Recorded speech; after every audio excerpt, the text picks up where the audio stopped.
الحمد لله والصلاة والسلام على رسول الله وعلى آله وصحبه أجمعين.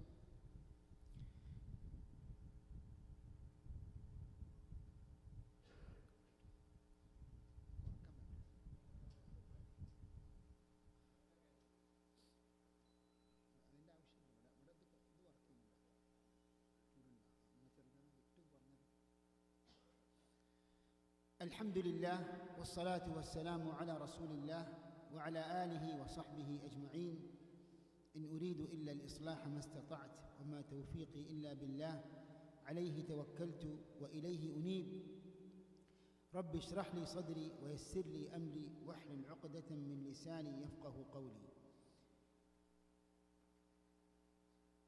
ബഹുമാന്യരായ പണ്ഡിതന്മാരെ, സഹോദരന്മാരെ, സഹോദരികളെ, അസ്സലാമു അലൈക്കും വറഹ്മത്തുള്ളാഹി വബറകാതുഹു.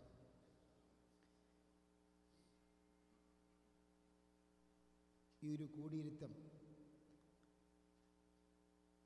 പുണ്യകർമ്മമായി അള്ളാഹു നമ്മിൽ നിന്ന് സ്വീകരിക്കുമാറാകട്ടെ. നമ്മുടെ എല്ലാ സാലിഹായ അമലുകളും അള്ളാഹു ഖബൂൽ ചെയ്യുമാറാകട്ടെ. നാഫിആയ ഇൽമ് നമുക്കെല്ലാവർക്കും അള്ളാഹു വർദ്ധിപ്പിച്ചു തരുമാറാകട്ടെ.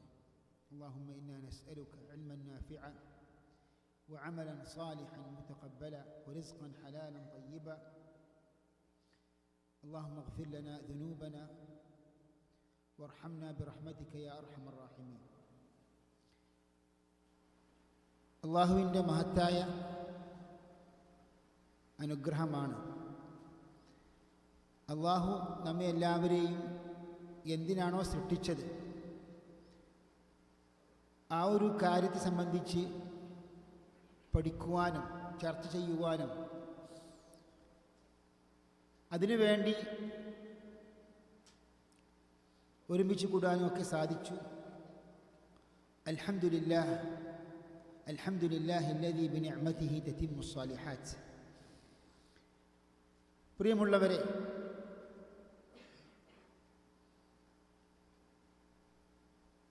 നാം ഏറ്റവും കൂടുതൽ പ്രാധാന്യം നൽകുന്ന വിഷയമാണ് തൗഹീദ്. അള്ളാഹുവിനെ മാത്രം ആരാധിക്കുക, അള്ളാഹുവിനോട് മാത്രം പ്രാർത്ഥിക്കുക, എല്ലാ ആരാധനാകർമ്മങ്ങളും അള്ളാഹുവിന് മാത്രം സമർപ്പിക്കുക. ഈ വിശുദ്ധ തൗഹീദ് നമ്മുടെ ജീവിതത്തിൽ ഏറ്റവും പ്രാധാന്യമുള്ള വിഷയമായതുകൊണ്ട് തന്നെ ആ ഒരു ഗൗരവത്തോടെയാണ് നാം കാണുകയും നമ്മുടെ പഠനത്തിൽ ഏറ്റവും പ്രാമുഖ്യം നൽകുന്നത് തൗഹീദിനാണെന്ന് നമുക്കറിയാവുന്നൊരു കാര്യമാണ്. പലപ്പോഴും വിമർശകർ ആരോപിക്കാറുള്ളൊരു കാര്യമാണ്, ഇവർക്ക് ഏത് വിഷയം വന്നാലും തൗഹീദാണ് ചർച്ച ചെയ്യാനുള്ളത്. ഇസ്ലാമിൽ ധാരാളം വിഷയങ്ങളുണ്ട്, കാര്യങ്ങളുണ്ട്, എന്നാൽ ഏറ്റവും കൂടുതൽ പ്രാധാന്യം കൊടുക്കുന്നത് എവിടെ നോക്കിയാലും ഇവർക്ക് ചർച്ച ചെയ്യാനുള്ളത് തൗഹീദാണ് എന്ന് പറഞ്ഞുകൊണ്ട് പലരും പരിഹസിക്കാറുണ്ട്. യഥാർത്ഥത്തിൽ അല്ലാഹു സുബ്ഹാനഹു വ തആല നമ്മെ സൃഷ്ടിച്ചത് തന്നെ ഈ തൗഹീദ് പ്രകാരം ജീവിക്കുവാൻ വേണ്ടിയാണ്. വമാ ഖലഖതുൽ ജിന്ന വൽ ഇൻസ ഇല്ലാ ലിയഅ്ബുദൂൻ. എന്താണ് പൂർവികരായ സലഫുകൾ നൽകിയ വ്യാഖ്യാനം? ഇല്ലാ ലിയുവഹിദൂനി, എന്നെ മാത്രം, എനിക്ക് മാത്രം ആരാധിച്ചുകൊണ്ട്, ഏകനാക്കിക്കൊണ്ട് ഇബാദത്ത് എനിക്ക് മാത്രം സമർപ്പിക്കുവാൻ വേണ്ടി. ഇമാം യാക്കൂബിൻ്റെ ഖിറാഅത്ത് പ്രകാരം അവിടെ നിർത്തുകയാണെങ്കിൽ ഇല്ലാ ലിയഅ്ബുദൂനി യാവ് കൊണ്ടാണ് നിർത്തേണ്ടത്. അവിടെ ശരിക്ക് തൗഹീദാണ് നമ്മുടെ സലഫുകൾ നൽകിയ വ്യാഖ്യാനം. വഅ്ബുദുല്ലാഹ വലാ തുശ്രികു ബിഹി ശൈഅ. വഅ്ബുദുല്ലാഹ്, നിങ്ങൾ അള്ളാഹുവിനെ മാത്രം ആരാധിക്കണം, ഇബാദത്ത് ചെയ്യണം. അവിടെയും സലഫുകൾ നൽകിയ വ്യാഖ്യാനം, തഫ്സീർ, വഹിദുല്ലാഹ്. അപ്പം കേവലം ഇബാദത്തല്ല, മറിച്ച് തൗഹീദോടു കൂടിയുള്ള ഇബാദത്ത്, അള്ളാഹുവിനെ മാത്രം ആരാധിക്കുക.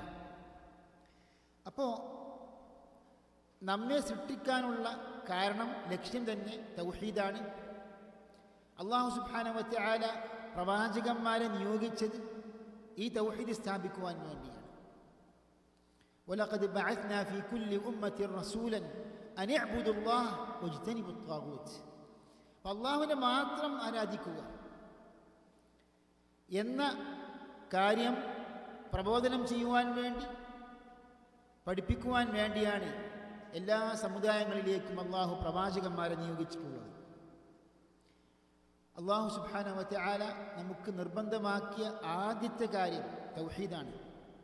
പഠനത്തിൻ്റെ വിഷയത്തിൽ നമ്മൾ ഏറ്റവും കൂടുതൽ പ്രാധാന്യം കൊടുക്കുന്ന തൗഹീദിനാണ്. ഫഅലം അന്നഹു ലാ ഇലാഹ ഇല്ലല്ലാഹു വസ്തഗ്ഫിർ ലിദംബി. ഫഅലം, താങ്കൾ പഠിക്കണമെന്നാണ്, താങ്കൾ അറിയണം. എന്തറിയണം? അന്നഹു ലാ ഇലാഹ ഇല്ലല്ലാഹ്, അല്ലാഹു അല്ലാതെ വേറെ ഇലാഹില്ല. അതായത് ആരാധനക്ക് അർഹനായി അല്ലാഹു അല്ലാതെ വേറെ ഒരു ഇലാഹുമില്ല. അത് പഠിക്കുവാനാണ് ആവശ്യപ്പെടുന്നത്. പണ്ഡിതന്മാർ പറയുന്ന ഒരു ഖാഇദയുണ്ട് തഫ്സീറിൽ.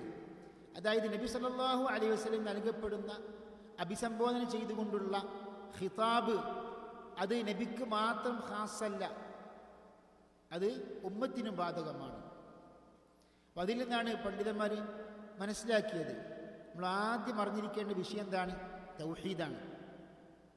അതേപോലെ തന്നെ നമ്മുടെ സൽക്കർമ്മം സ്വീകരിക്കപ്പെടണമെങ്കിൽ തൗഹീദ് ശരിയാവണം. തൗഹീദ് ഉണ്ടെങ്കിൽ മാത്രമേ സൽക്കർമ്മം സ്വീകരിക്കപ്പെടുകയുള്ളൂ. അപ്പോൾ സൽക്കർമ്മമാണ്, പക്ഷെ സൽക്കർമ്മമായി അള്ളാഹു സ്വീകരിക്കണമെങ്കിൽ എന്ത് വേണം? അള്ളാഹുവിൻ്റെ വജ് ഉദ്ദേശിച്ചുകൊണ്ട്, അള്ളാഹുവിനെ ഏകനാക്കിക്കൊണ്ട് അള്ളാഹുവിന് മാത്രം സമർപ്പിക്കുന്ന കർമ്മമായിരിക്കണം, ഇബാദത്തായിരിക്കണം.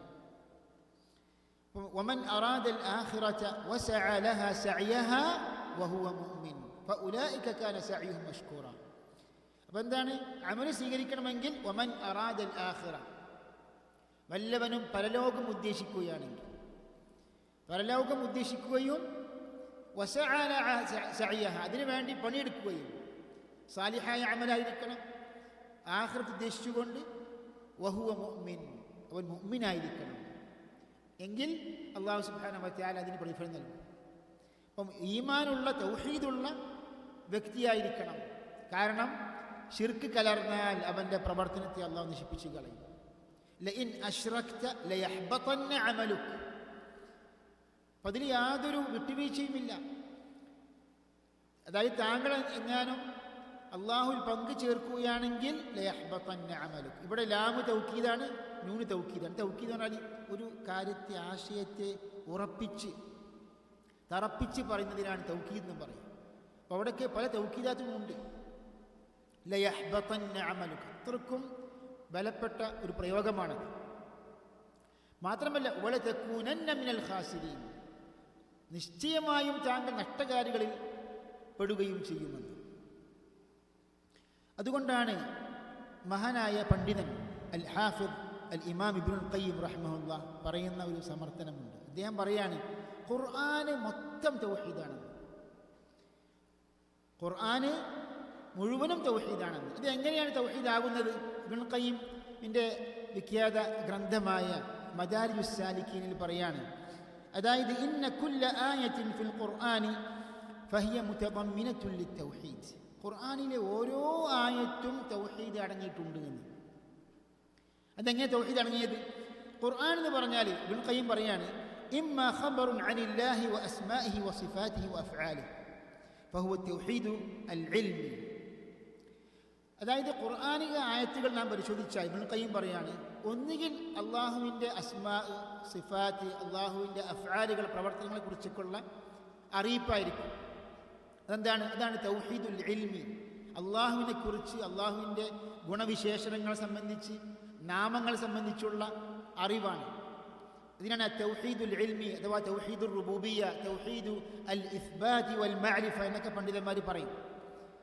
അല്ലെങ്കിൽ ഇബ്നുൽ ഖയ്യിം പറയുന്നു, അല്ലെങ്കിൽ വഇമ്മ ദഅവത്തുൻ ഇലാ ഇബാദതിഹി വഹ്ദഹു ലാ ശരീക ലഹു, അല്ലെങ്കിൽ അള്ളാഹുവിലേക്ക് മാത്രം, അള്ളാഹുവിനെ മാത്രം ഇബാദത്ത് ചെയ്യുക എന്ന ആ ഒരു ഇബാദത്തിലേക്ക് ക്ഷണിച്ചുകൊണ്ടുള്ള ആയത്തുകളായിരിക്കും.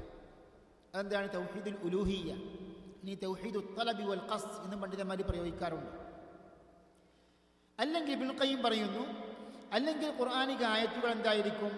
വഇമ്മാ അംറുൻ വനഹിയുൻ വഇൽസാമുൻ ഫഹിയ ഹുഖൂഖു തൗഹീദി വമുകമ്മിലാത്ത്.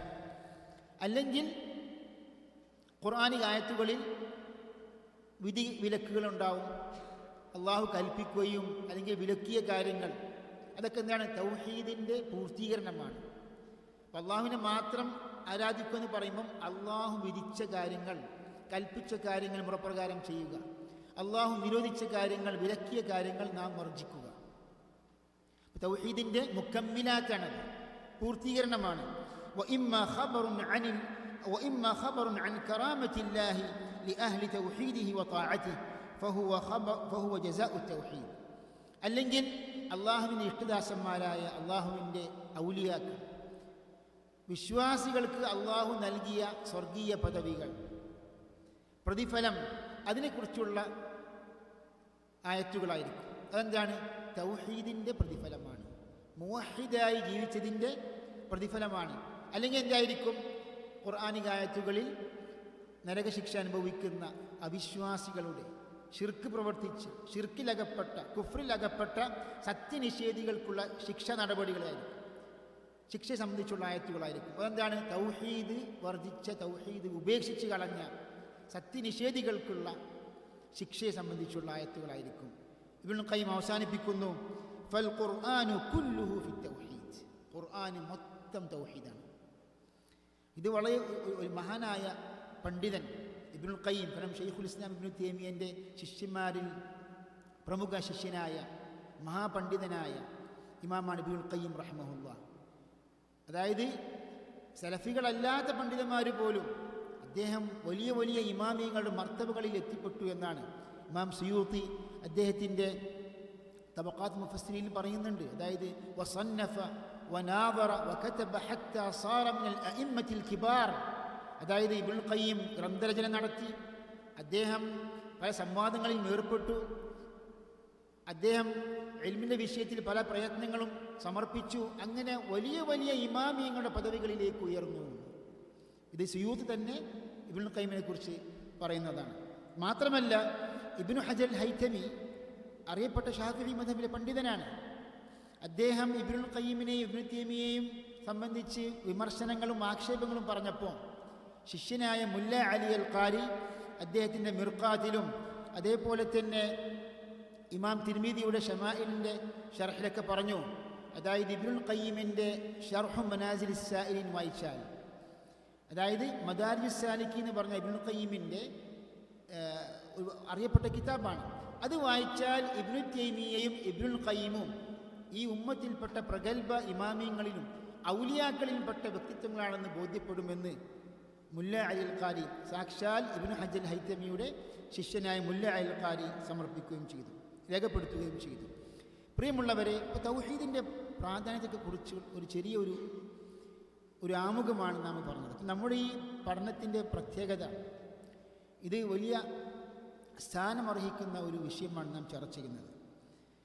ഇപ്പോൾ തൗഹീദ് പഠിപ്പിക്കുവാനും പ്രചരിപ്പിക്കുവാനും പണ്ഡിതന്മാർ ധാരാളം പ്രയത്നങ്ങൾ സമർപ്പിച്ചിട്ടുണ്ട്, പല സംഭാവനകൾ സമർപ്പിച്ചിട്ടുണ്ട്.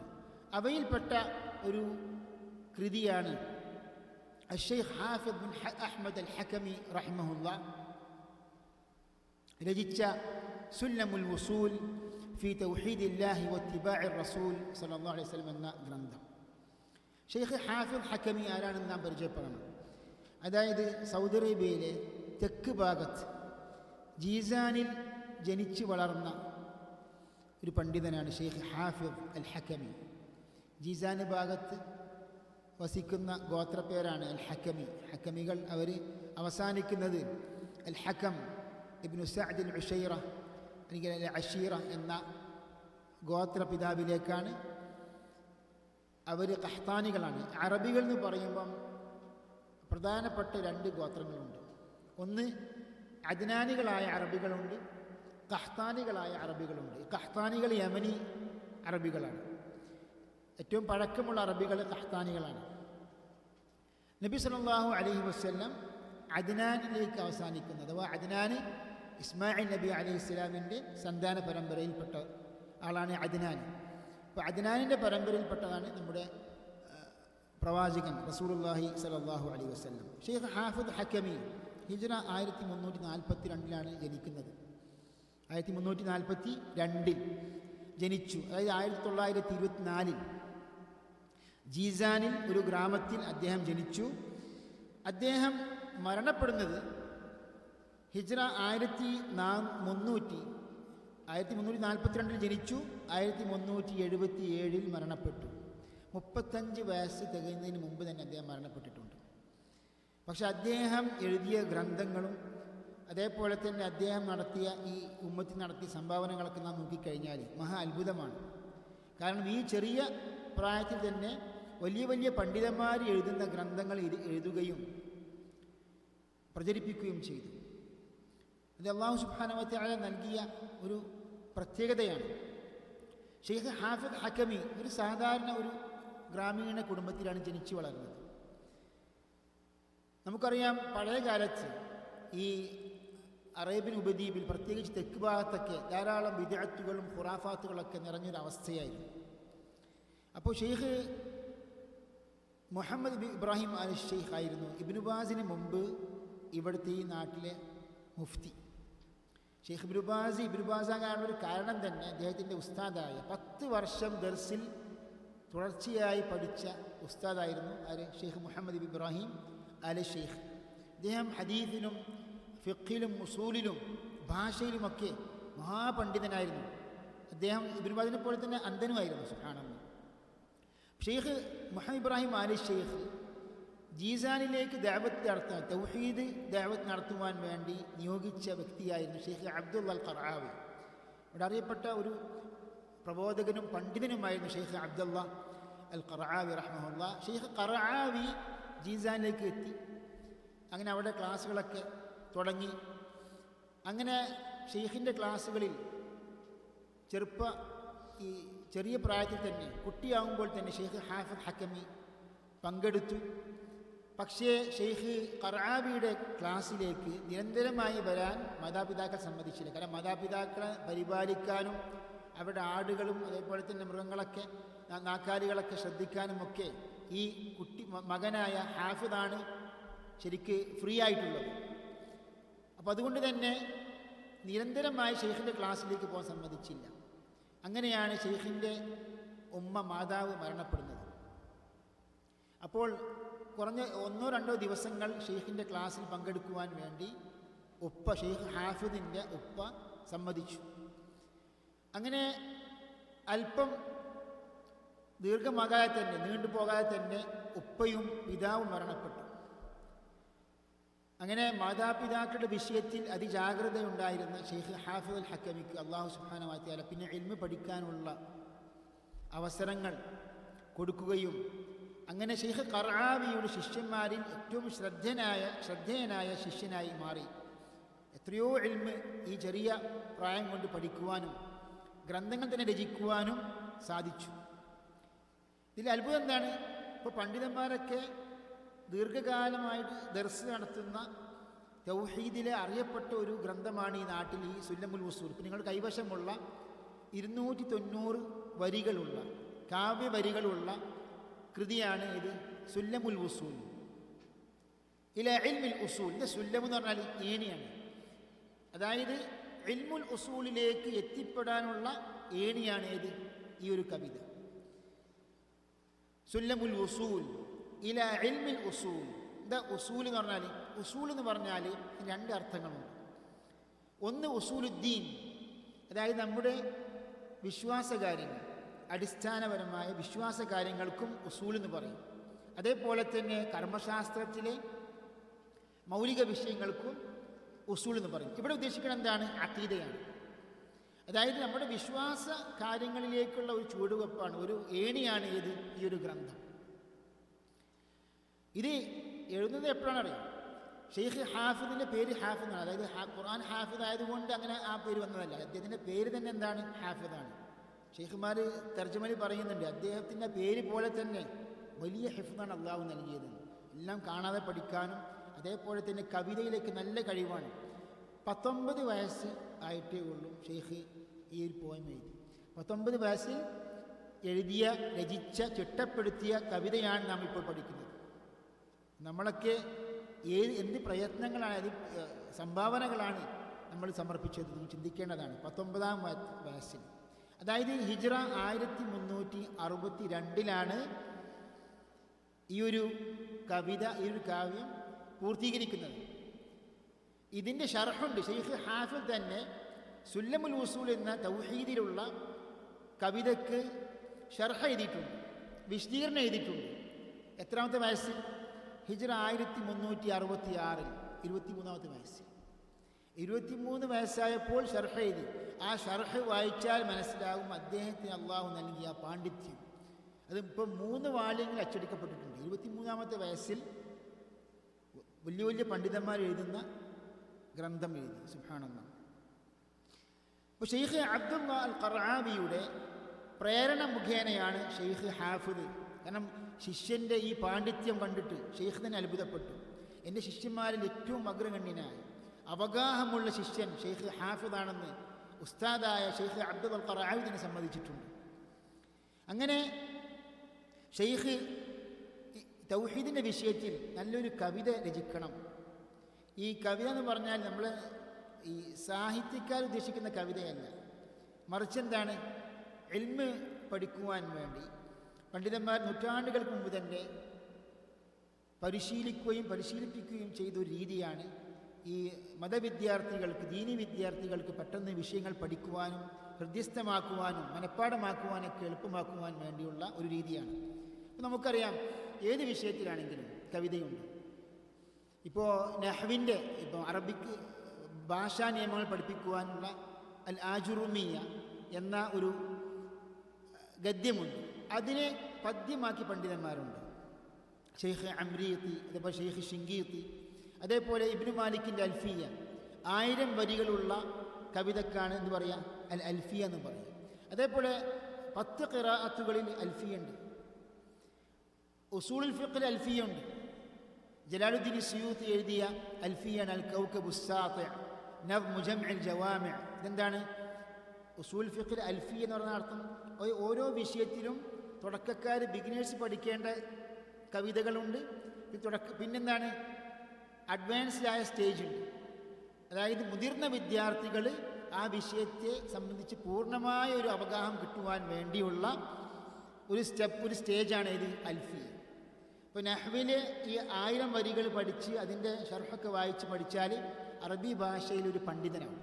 ഓരോ വിഷയത്തിലും അങ്ങനെയുള്ള അവസാനത്തെ സ്റ്റേജ് ഉണ്ട്.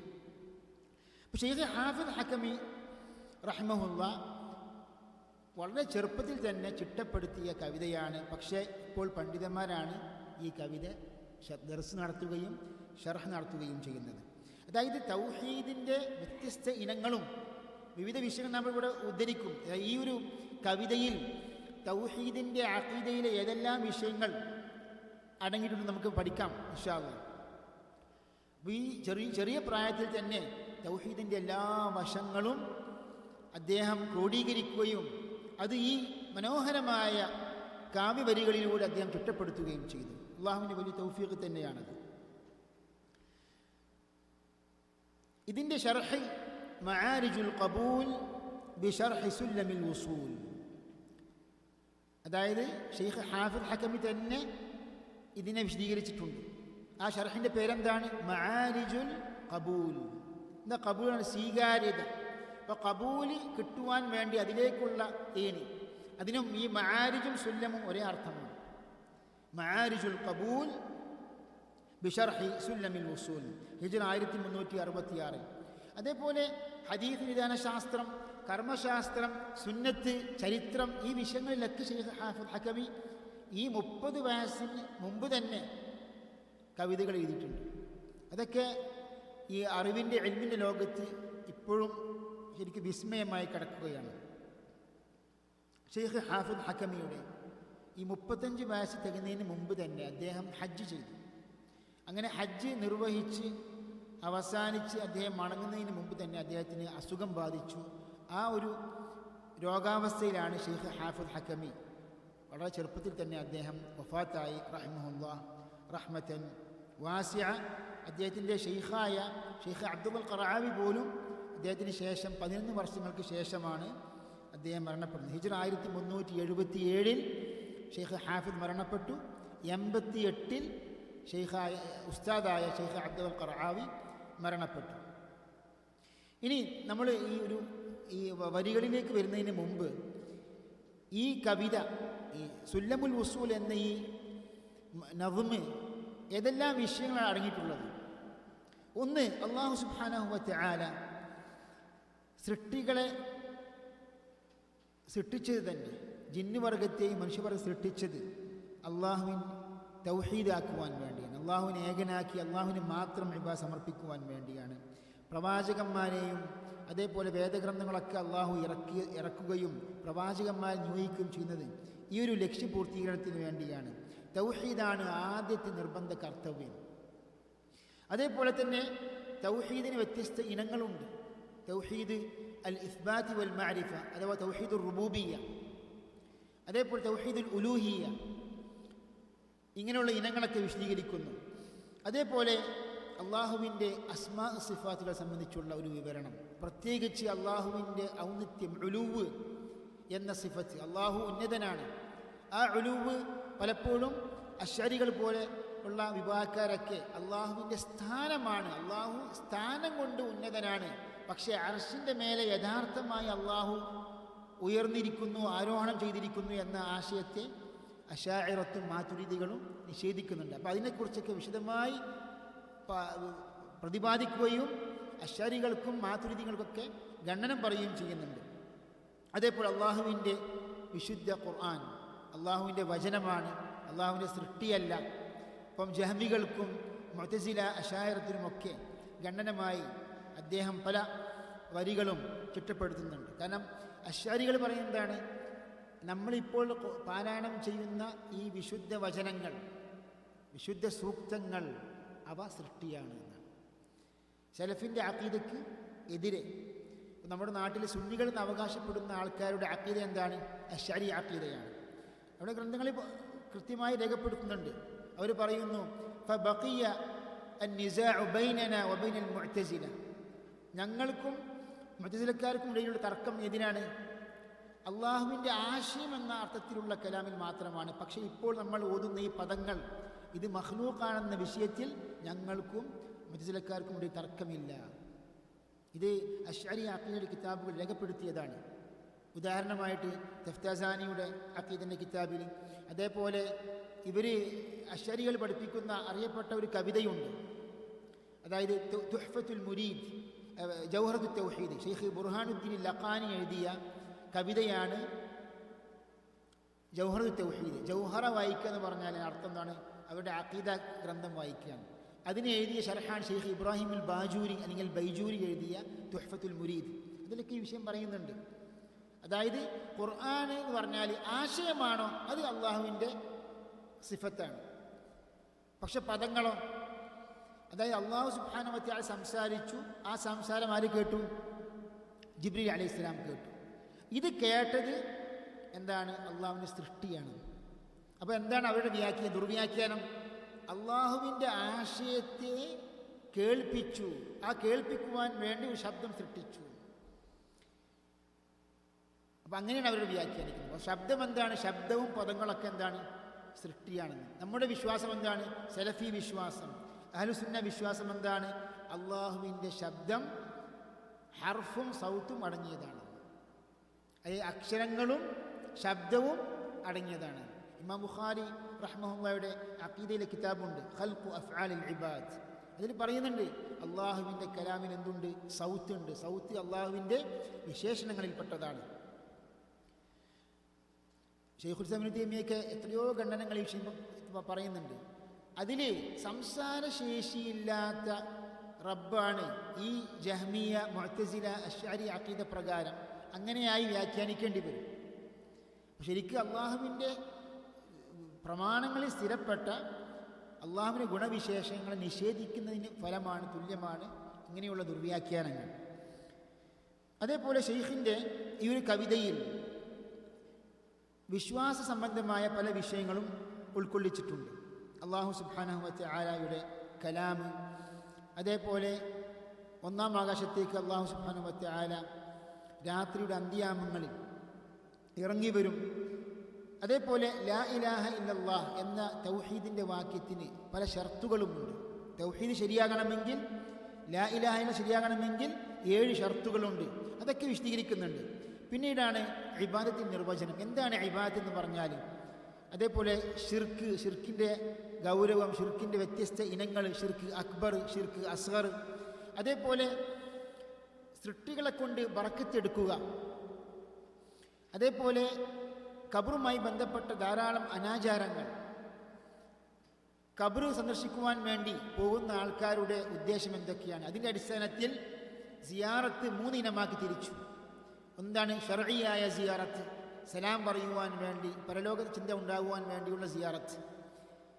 അതേപോലെ തന്നെ രണ്ടാമത് ബിദ്അത്തായ സിയാറത്ത്, ഷിർക്കിയായ സിയാറത്ത്, ഇസ്തിഗാസ, അതേപോലെ നേർച്ചയ്ക്ക് നേർന്നുകൊണ്ടുള്ള സിയാറത്ത്, അത് ഷിർക്കിയായ സിയാറത്താണ്. അതേപോലെ ഇസ്തിഗാസ സംബന്ധമായ വിഷയങ്ങളെ സ്പർശിച്ചുകൊണ്ടുള്ള വരികൾ, സിഹ്ർ, ആഭിചാര പ്രവൃത്തി, മാരണം, അതിൻ്റെ ഹുക്ം എന്താണ് ഇസ്ലാമിൽ, അത് ചെയ്യുന്നവൻ്റെ വിധി എന്താണ്, അതിന് യാഥാർത്ഥ്യമുണ്ടോ, അങ്ങനെയുള്ള അഹ്ലുസുന്ന നിലപാടൊക്കെ വിശദീകരിച്ചുകൊണ്ടുള്ള വരികൾ. അതേപോലെ ജ്യോത്സ്യത്തെ സംബന്ധിച്ചുള്ള വരികൾ, ജ്യോത്സ്യനോട് ചോദിക്കുകയും അത് വിശ്വസിക്കുകയും ചെയ്താൽ അവൻ്റെ വിധി എന്താണ്. അങ്ങനെ ദീനുൽ ഇസ്ലാമിൻ്റെ മർത്തബകൾ, അൽ ഇസ്ലാം, അൽ ഈമാൻ, അൽ ഇഹ്സാൻ, ഈ വ്യത്യസ്ത മർത്തബകൾ സംബന്ധിച്ചുള്ള വിശദീകരണങ്ങൾ. അതേപോലെ ഈമാൻ എന്ന് പറഞ്ഞാൽ ഈമാൻ വർദ്ധിക്കുകയും കുറയുകയും ചെയ്യും. അത് ആ വിഷയത്തിൽ അഹ്ലുസുന്നക്ക് വ്യക്തമായ നിലപാടുണ്ട്. സൽക്കർമ്മങ്ങൾ പ്രവർത്തിച്ചാൽ ഈമാൻ വർദ്ധിക്കും, തിന്മയിലകപ്പെട്ടാൽ ഈമാൻ കുറയും. അതേപോലെ തൗഹീദുള്ള വിശ്വാസിയായ ഒരു മനുഷ്യൻ തിന്മ പ്രവർത്തിച്ചാൽ, പാപം പ്രവർത്തിച്ചാൽ, പാപത്തിലകപ്പെട്ടാൽ അവൻ ഇസ്ലാമിൽ നിന്ന് പുറത്തു പോകുന്നില്ല. ഇതൊക്കെ അഹ്ലുസുന്നയുടെ അഖീദ വിവരിച്ചുകൊണ്ടുള്ള വരികളുണ്ട്. അതേപോലെ പ്രവാചകത്തെ സംബന്ധിച്ചുള്ള വരികൾ, നമ്മുടെ മുഹമ്മദ് നബി സ്വല്ലല്ലാഹു അലൈഹി വസല്ലമാണ് അന്ത്യപ്രവാചകൻ. അങ്ങനെ മുഹമ്മദ് നബിക്ക് ശേഷം വല്ലവൻ പ്രവാചകത്വം വാദിക്കുകയാണെങ്കിൽ അവൻ വ്യാജനാണ്, കള്ളനാണ് എന്ന് പറഞ്ഞുകൊണ്ടുള്ള വരികൾ. അതേപോലെ മുഹമ്മദ് നബി കഴിഞ്ഞാൽ ഈ ഉമ്മത്തിൽ ഏറ്റവും ഉത്കൃഷ്ടനായ വ്യക്തിത്വം അബൂബക്കർ സിദ്ദീഖ് റളിയല്ലാഹു അൻഹു, ശേഷമുള്ള ഖുലഫാക്കൾ, സഹാബികളുടെ മാഹാത്മ്യങ്ങൾ വിവരിച്ചുകൊണ്ടുള്ള വരികൾ, സഹാബികളെ സംബന്ധിച്ച് നല്ല വർത്തമാനങ്ങൾ പറയുക, അവരുടെ ന്യൂനതകളും അതേപോലെ തന്നെ അവർക്കുണ്ടായ തർക്കങ്ങളുമൊക്കെ നമ്മുടെ ചർച്ചാ വിഷയമാക്കാതിരിക്കുക. ഇതാണ് അഹ്ലുസുന്ന നിലപാട്. ഇങ്ങനെ വളരെ അഖീദയിൽ പ്രധാനപ്പെട്ട വിഷയങ്ങളൊക്കെ വളരെ ലളിതമായി, നല്ല സരളമായ ഭാഷയിൽ ശരിക്ക് അവതരിപ്പിച്ചുകൊണ്ട് വളരെ മനോഹരമായ വരികൾ ആണ് ശരിക്ക് ഈ സുല്ലമുൽ ഉസൂൽ എന്ന മഹത്തായ കൃതിയിൽ ഉൾപ്പെട്ടിട്ടുള്ളത്. അപ്പം അതിന് ഏതാനും പ്രസക്തമായ തൗഹീദിൻ്റെ 2ാം ഇനമായ തൗഹീദുൽ ഉലൂഹിയുമായി ബന്ധപ്പെട്ട ഒരു 30-31 വരികളാണ് നാം ഇന്ന് ഇൻഷാ അല്ലാഹ് വിശദീകരിക്കാൻ ഉദ്ദേശിക്കുന്നത്. കാരണം ഇത് മൊത്തം 290 വരികളുണ്ട്. അത് ഇൻഷാ അല്ലാഹ് അടുത്ത ഭാവിയിൽ നമുക്ക് പൂർണ്ണമായും പഠിക്കുവാനും അത് മനസ്സിലാക്കുവാനും ഉൾക്കൊള്ളുവാനും അല്ലാഹു തൗഫീഖ് ചെയ്യുമാറാകട്ടെ.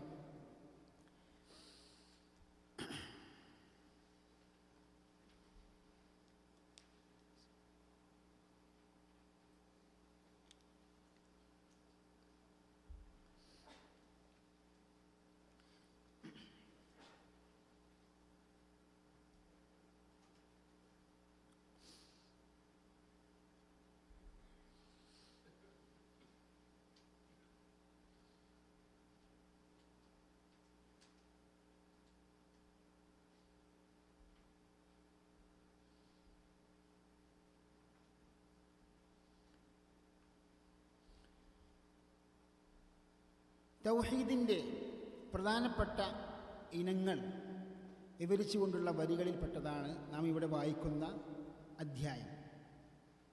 അതായത് തൗഹീദിനെ പണ്ഡിതന്മാർ 2 ഇനമാക്കി തിരിച്ചിട്ടുണ്ട് പ്രധാനമായും. ഒന്ന് തൗഹീദു അൽ ഇസ്ബാത്തി വൽ മഅരിഫ, അതായത് അള്ളാഹുവിനെ കുറിച്ചുള്ള ഗുണവിശേഷണങ്ങൾ, അള്ളാഹുവിൻ്റെ റുബൂബിയത്ത് സംബന്ധമായ കാര്യങ്ങളൊക്കെ സ്ഥിരപ്പെടുത്തിക്കൊണ്ടുള്ള തൗഹീദ്. ഇതിന് ചുരുക്കി തൗഹീദുൽ ഇസ്ബാത്തി വൽ മഅരിഫ എന്ന് പറയും. വിശദമായി പറയുമ്പോൾ രണ്ടിനമാക്കി തിരിക്കും. ഒന്നാമത്തെ ഇനം തന്നെ രണ്ടിനമാക്കി തിരിക്കാം. ഒന്ന് തൗഹീദുർ റുബൂബിയ്യ, തൗഹീദുൽ അസ്മാഇ വസ്സിഫാത്ത്. എന്താ തൗഹീദുർ റുബൂബിയ്യ എന്ന് പറഞ്ഞാൽ? നമുക്ക് നേർക്ക് നേരെ പറയുകയാണെങ്കിൽ അല്ലാഹ് മാത്രമാണ് റബ്ബ്, അല്ലാഹ് മാത്രമാണ് സൃഷ്ടാവ്, അള്ളാഹു മാത്രമാണ് ഈ പ്രപഞ്ച നിയന്താവ്, നമുക്ക് ഉപജീവൻ നൽകുന്നവൻ അള്ളാഹു മാത്രമാണ്. അപ്പം റിസ്കിൻ്റെ വിഷയത്തിലും ഉപജീവനത്തിൻ്റെ വിഷയത്തിലും അതേപോലെ തന്നെ ഈ പ്രപഞ്ചത്തിൻ്റെ രക്ഷാധികാരി രക്ഷകർത്താവ് അള്ളാഹു മാത്രമാണ്. ഇതിനാണ് തൗഹീദ് റുബൂബിയ്യ എന്ന് പറയുന്നത്. എന്നാൽ നമ്മുടെ സൃഷ്ടികളുടെ കർമ്മങ്ങൾ കൊണ്ട് അള്ളാഹുവിനെ ഏകനാക്കുക, അള്ളാഹുവിനെ മാത്രം സമർപ്പിക്കുക, ഈ വിഷയത്തിനാണ് തൗഹീദുൽ ഉലൂഹിയ്യ എന്ന് പറയുക. അപ്പോൾ തൗഹീദുല്ലാഹി ബി അഫ്ആലിഹി, അള്ളാഹുവിൻ്റെ അഫ്ആലുകൾ സ്ഥിരപ്പെടുത്തിക്കൊണ്ട് അള്ളാഹുവിനെ ഏകനാക്കുന്നതിന് തൗഹീദ് റുബൂബിയ്യ എന്ന് പറയും. പക്ഷേ സൃഷ്ടികളുടെ ഫിഅലുകൾ അള്ളാഹ്ക്ക് മാത്രം സമർപ്പിച്ചുകൊണ്ട്, നമ്മുടെ സൽക്കർമ്മങ്ങൾ, നമ്മുടെ കർമ്മങ്ങളൊക്കെ അള്ളാഹുവിനെ മാത്രം സമർപ്പിച്ചുകൊണ്ട് അള്ളാഹുവിനെ ഏകനാക്കുമ്പോൾ അതെന്ത് പറയും? തൗഹീദുൽ ഉലൂഹിയ്യ എന്ന് പറയും. അപ്പോൾ എന്തുകൊണ്ടാണ് ഈ തൗഹീദിന് ഇനങ്ങളും ഈ തൗഹീദിന് നിർവചനവും കാര്യങ്ങളൊക്കെ അവിടെ വിശദീകരിക്കുന്നത്? കാരണം സൃഷ്ടികളെ സംബന്ധിച്ചിടത്തോളം ആദ്യത്തെ ഒന്നാമത്തെ ബാധ്യത, കടമ തൗഹീദാണ്. അറബിയിൽ പറയുകയാണെങ്കിൽ അവ്വലു വാജിബിൻ എന്താണ്? തൗഹീദാണ്. അപ്പോൾ ഈ വിഷയത്തിൽ എന്താണ് ഇത്രത്തോളം പറയാനുള്ളത്? എല്ലാവർക്കും അറിയാവുന്നൊരു യാഥാർത്ഥ്യമല്ലേ എന്ന് നമ്മൾ ചോദിച്ചു പോകും. അതിൽ ഒരു സംശയം പ്രകടിപ്പിക്കേണ്ട ആവശ്യമില്ലല്ലോ. ഇത് ഇങ്ങനെ പറയാനുള്ള കാരണം എന്താണ്? അതായത് എതിർ കക്ഷികളായ ഇൽമുൽ കലാമിൽപ്പെട്ട അശാഇറത്തും മാതുരിദികളൊക്കെ പഠിപ്പിക്കുന്നു അവ്വലു വാജിബ് എന്ന് പറഞ്ഞാൽ നദറാണെന്ന്. ഇത് നദർ എന്ന് പറഞ്ഞാൽ, അതായത് ഈ ഇൽമുൽ കലാം എന്ന് വെച്ചാൽ ഗ്രീക്ക് തത്വചിന്തയിൽ നിന്ന്, ഫൽസഫയിൽ നിന്ന്, ഫിലോസഫിയിൽ നിന്ന് പല ഗ്രന്ഥങ്ങളും അറബിയിലേക്ക് തർജ്ജമ ചെയ്യപ്പെട്ടു. അങ്ങനെ മുസ്ലിമീങ്ങളിൽപ്പെട്ട പല ആൾക്കാരും, ഖേദകരെന്ന് പറയട്ടെ, ഈ ഫൽസഫ, ഈ ഫിലോസഫി പഠിക്കുകയും അത് പ്രചരിപ്പിക്കുകയും ചെയ്തു. അതിലൂടെ അതിൽ പല ലോജിക്കായ, പല ബുദ്ധിപരമായ തിയറികളും അതേപോലെ നിയമങ്ങളും ഒക്കെ ഉണ്ട്. അതും നമ്മുടെ ഇസ്ലാമിക വിശ്വാസ കാര്യങ്ങളും സംയോജിപ്പിച്ചുകൊണ്ട് ഒരു ശാസ്ത്രമുണ്ടാക്കി. അതിനാണ് ഇൽമുൽ കലാം എന്ന് പറയുക. നമ്മുടെ പൂർവികരായ സലഫുകൾ വളരെ ഗൗരവത്തോടെ ഉണർത്തിയൊരു വിഷയമാണ് നിങ്ങൾ ഇൽമുൽ കലാം പഠിക്കരുത്. ഇൽമുൽ കലാം പഠിച്ചാൽ എന്താണ്? ബുദ്ധിക്ക് പ്രാധാന്യം കൊടുത്തുകൊണ്ടുള്ള വിശദീകരണമാണ്. പലപ്പോഴും പ്രമാണങ്ങളൊന്നും മാറ്റിവെച്ച് ബുദ്ധിക്ക് അമിതമായ പ്രാധാന്യം കൊടുക്കുകയും പ്രമാണങ്ങളെ നിഷേധിക്കുകയോ അല്ലെങ്കിൽ പ്രമാണങ്ങളെ വളച്ചൊടിക്കുകയോ ചെയ്യും. ഇത് സുബ്ഹാനല്ലാഹ് പൈശാചികമായ ഒരു പ്രേരണത്താൽ ഇവർ പലരും ഇതിലകപ്പെട്ടു. അങ്ങനെ ഈ മുഅ്തസില, ജഹ്മിയ പോലെയുള്ള വിഭാഗങ്ങളൊക്കെ ഉണ്ടാകുന്നതിൻ്റെ ഒരു പശ്ചാത്തലം എന്താണ്? ഈ അന്യമതക്കാരുടെ ശാസ്ത്രം നമ്മുടെ ദീനിലേക്ക് വന്ന് അങ്ങനെ പല മുസ്ലിമീങ്ങളും അത് ദുരുപയോഗപ്പെടുത്തി അതിൽ പല പ്രഗത്ഭരായ മുഅ്തസിലി പണ്ഡിതന്മാരും, ഇപ്പം മുഅ്തസില എന്ന് പറയുമ്പോൾ നമ്മൾ വിചാരിക്കേണ്ട അവർ ഒന്നും അറിയാത്ത ആൾക്കാരാണ്. അല്ല, നല്ല ഇൽമുള്ള മനുഷ്യന്മാരുണ്ട്. പക്ഷേ അഖീദയിൽ പിഴവുകൾ സംഭവിച്ചു. ഇപ്പം നമുക്കറിയാം, അൽ കശാഫ് എന്ന പ്രസിദ്ധമായ തഫ്സീർ ഗ്രന്ഥം എഴുതിയ പണ്ഡിതനാരാണ്? സമഖ്ശരിയാണ്. സമഖ്ശരി അറബി ഭാഷയിലും, അതായത് നഹ്വിലും അതേപോലെ ഭാഷാലങ്കാര ശാസ്ത്രം, ബലാഗയിലുമൊക്കെ അഗാധ പാണ്ഡിത്യമുള്ള വലിയ ആളാണ്. പക്ഷേ അഖീദയിൽ ആരാണ്? പിഴച്ച ആളാണ്, മുഅ്തസിലക്കാരനാണ്. ഈ മുഅ്തസിലക്കാരുടെ പല തെറ്റായ വിശദീകരണവുമാണ് പിൽക്കാലങ്ങളിൽ വന്ന അശ്അരികൾ അവർ അഖീദയായി കൊണ്ട് നടക്കുന്നത്. ഇപ്പോൾ ഫഖ്റുദ്ദീൻ റാസി, അബൂ ഹാമിദ് അൽ ഗസാലി, അതേപോലെ തന്നെ അബുൽ മആനിൽ ജുവൈനി, ഇവരൊക്കെ വലിയ വലിയ കർമ്മശാസ്ത്രത്തിൽ ഉസൂൽ ഫിഖ്ഹിൽ പണ്ഡിതന്മാരായിരുന്നു. പക്ഷേ അശ്അരി വിശ്വാസത്തിൽ അശ്അരികളായിരുന്നു. അവരൊക്കെ പലരും മരിക്കുന്നതിന് മുമ്പ് ഞങ്ങൾ ഇൽമുൽ കലാം ഉപേക്ഷിച്ചിരിക്കുന്നു, അഥവാ ഞങ്ങൾ ഖുർആനിൻ്റെ ആ മാർഗത്തിലേക്ക് തിരിച്ചു വന്നിരിക്കുന്നു. ഇബ്നു കസീർ പറയുന്നുണ്ട്, ثم رجع إلى مذهب السلف إلى طريقة السلف. സലഫിൻ്റെ ആ മാർഗത്തിലേക്ക് ആര് മടങ്ങി? റാസി മടങ്ങി. ഇബ്നു അബിൽ ഇസ്ൽ ഹനഫി പറയുന്നു, തഹാവിന് ശറഹ് പറയുന്നുണ്ട്, ഇമാം ഖസാലി മരണപ്പെടുന്നത് തന്നെ സഹീഹുൽ ബുഖാരി നെഞ്ചത്ത് വെച്ചിട്ടാണ്. സഹീഹുൽ ബുഖാരി നെഞ്ചത്ത് വെച്ചിട്ടാണ്. അതേപോലെ അബുൽ മആലി ജുവൈനി പറയാണ്, യാ അസ്ഹാബി ലാ തതഅല്ലമു ഇൽമൽ കലാം, ഓ കൂട്ടുകാരെ നിങ്ങൾ ഒരിക്കലും ഇൽമുൽ കലാം പഠിക്കരുത്. കാരണം അത്രക്കും അപകടകരമായ ഒരു സംഗതിയാണെന്ന് വഴി പിഴപ്പിക്കുന്നു. അപ്പോൾ ഇവിടെ പറഞ്ഞു വരുന്നത് എന്താണ്? അവരുടെ ഇൽമുൽ കലാം എന്ന് പറഞ്ഞാൽ ഇൽമുൽ കലാമിലൂടെ ചിട്ടപ്പെടുത്തിയ ചില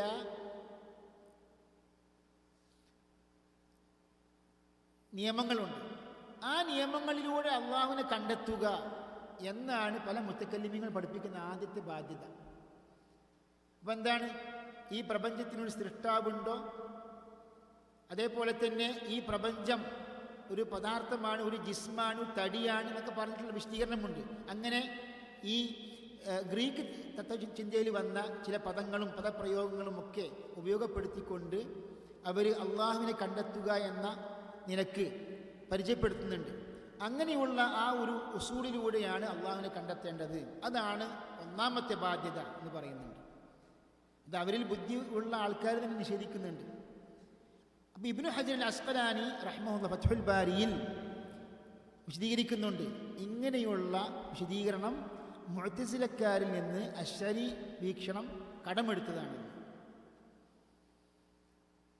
അപ്പോൾ അശ്ശരി അഖീദയിൽ ഇഅ്തിസാലിൻ്റെ അവശിഷ്ടമാണ് ഇങ്ങനെയുള്ള വിശദീകരണങ്ങൾ. അപ്പോൾ സുഹൃത്തുക്കൾ, ഞാൻ പറഞ്ഞു വരുന്നത് എന്താണ്? അപ്പോൾ ഈ തൗഹീദാണ് ആദ്യത്തെ നമ്മുടെ ബാധ്യത എന്ന് പറയുമ്പം നമ്മൾ അത്ഭുതപ്പെടേണ്ടതില്ല. കാരണം എതിരാളികളായ പല കക്ഷികളും ഇതിനെതിരായി പറയുന്നുണ്ട്. നമ്മുടെ പ്രമാണം എന്താണ്? ഖുർആനാണ്, സുന്നത്താണ്. ഫഅലം, താങ്കൾ ആദ്യമായി അറിഞ്ഞിരിക്കേണ്ടത് എന്താണ്? അന്നഹു ലാ ഇലാഹ ഇല്ലല്ലാഹ്. അതിനുശേഷമാണ് മറ്റുള്ള കർമ്മങ്ങളൊക്കെ. വസ്തഗ്ഫിർ ലിദംബിക്. അപ്പോൾ പാപമോചനത്തിന് തേട്ടമൊക്കെ ആ പ്രാർത്ഥന ഇസ്തിഗ്ഫാറൊക്കെ ചെയ്യേണ്ടത് എപ്പോഴാണ്? ലാ ഇലാഹ ഇല്ലല്ലാഹ് അറിഞ്ഞതിന് ശേഷം. മുആദ് ബിൻ ജബൽ റളിയല്ലാഹു അൻഹു നിയോഗിച്ചു നബി അസ്സലാമു യമനിലേക്ക് ദഅവത്ത് നടത്തുവാൻ വേണ്ടി. ഇന്നക തഖ്ദമു അലാ ഖൗമിൻ അഹ്ലി കിതാബ്. ആദ്യം ഫലിയകുൻ അവ്വല സഹീഹ് ബുഖാരിയിലെ ലഫ്ദാണ്. ചില ആൾക്കാർ പറയലുണ്ട് തൗഹീദ് പോലും പ്രമാണങ്ങൾ വന്നിട്ടില്ല എന്ന്. തൗഹീദിൻ്റെ പദം പോലും ഇവന് ഈ സലഫികൾ തൗഹീദ് തൗഹീദ് ഇങ്ങനെ പറഞ്ഞുകൊണ്ടിരിക്കും. തൗഹീദ് എന്ന വാക്ക് ഖുർആനിലും ഹദീസിലില്ല. സഹീഹുൽ ബുഖാരിയിൽ എന്താ ഉള്ളത്? ഫലിയകുൻ അവ്വല മാ തദ്ഊഹും ഇലാ അൻ യുവഹിദുല്ലാഹ്. ആദ്യം താങ്കൾ അവരെ ക്ഷണിക്കേണ്ടത്, പ്രബോധനം ചെയ്യേണ്ടത് ഏതിലേക്കാണ്? ഇലാ അൻ യുവഹിദുല്ലാഹ്, അള്ളാഹുവിനെ ഏകനാക്കുന്ന തൗഹീദിലേക്കാണെന്ന്. ഈ വഹദ യുവഹിദു എന്ന ക്രിയയുടെ ക്രിയാധാതുവാണ് ഏത്? തൗഹീദ്. അറബിയിൽ പറയുകയാണെങ്കിൽ മസ്ദർ. അപ്പോൾ തൗഹീദ് എന്ന വാക്ക് ശരിക്ക് പ്രമാണങ്ങളിൽ നുസൂസുകളിൽ വന്നിട്ടുണ്ട്.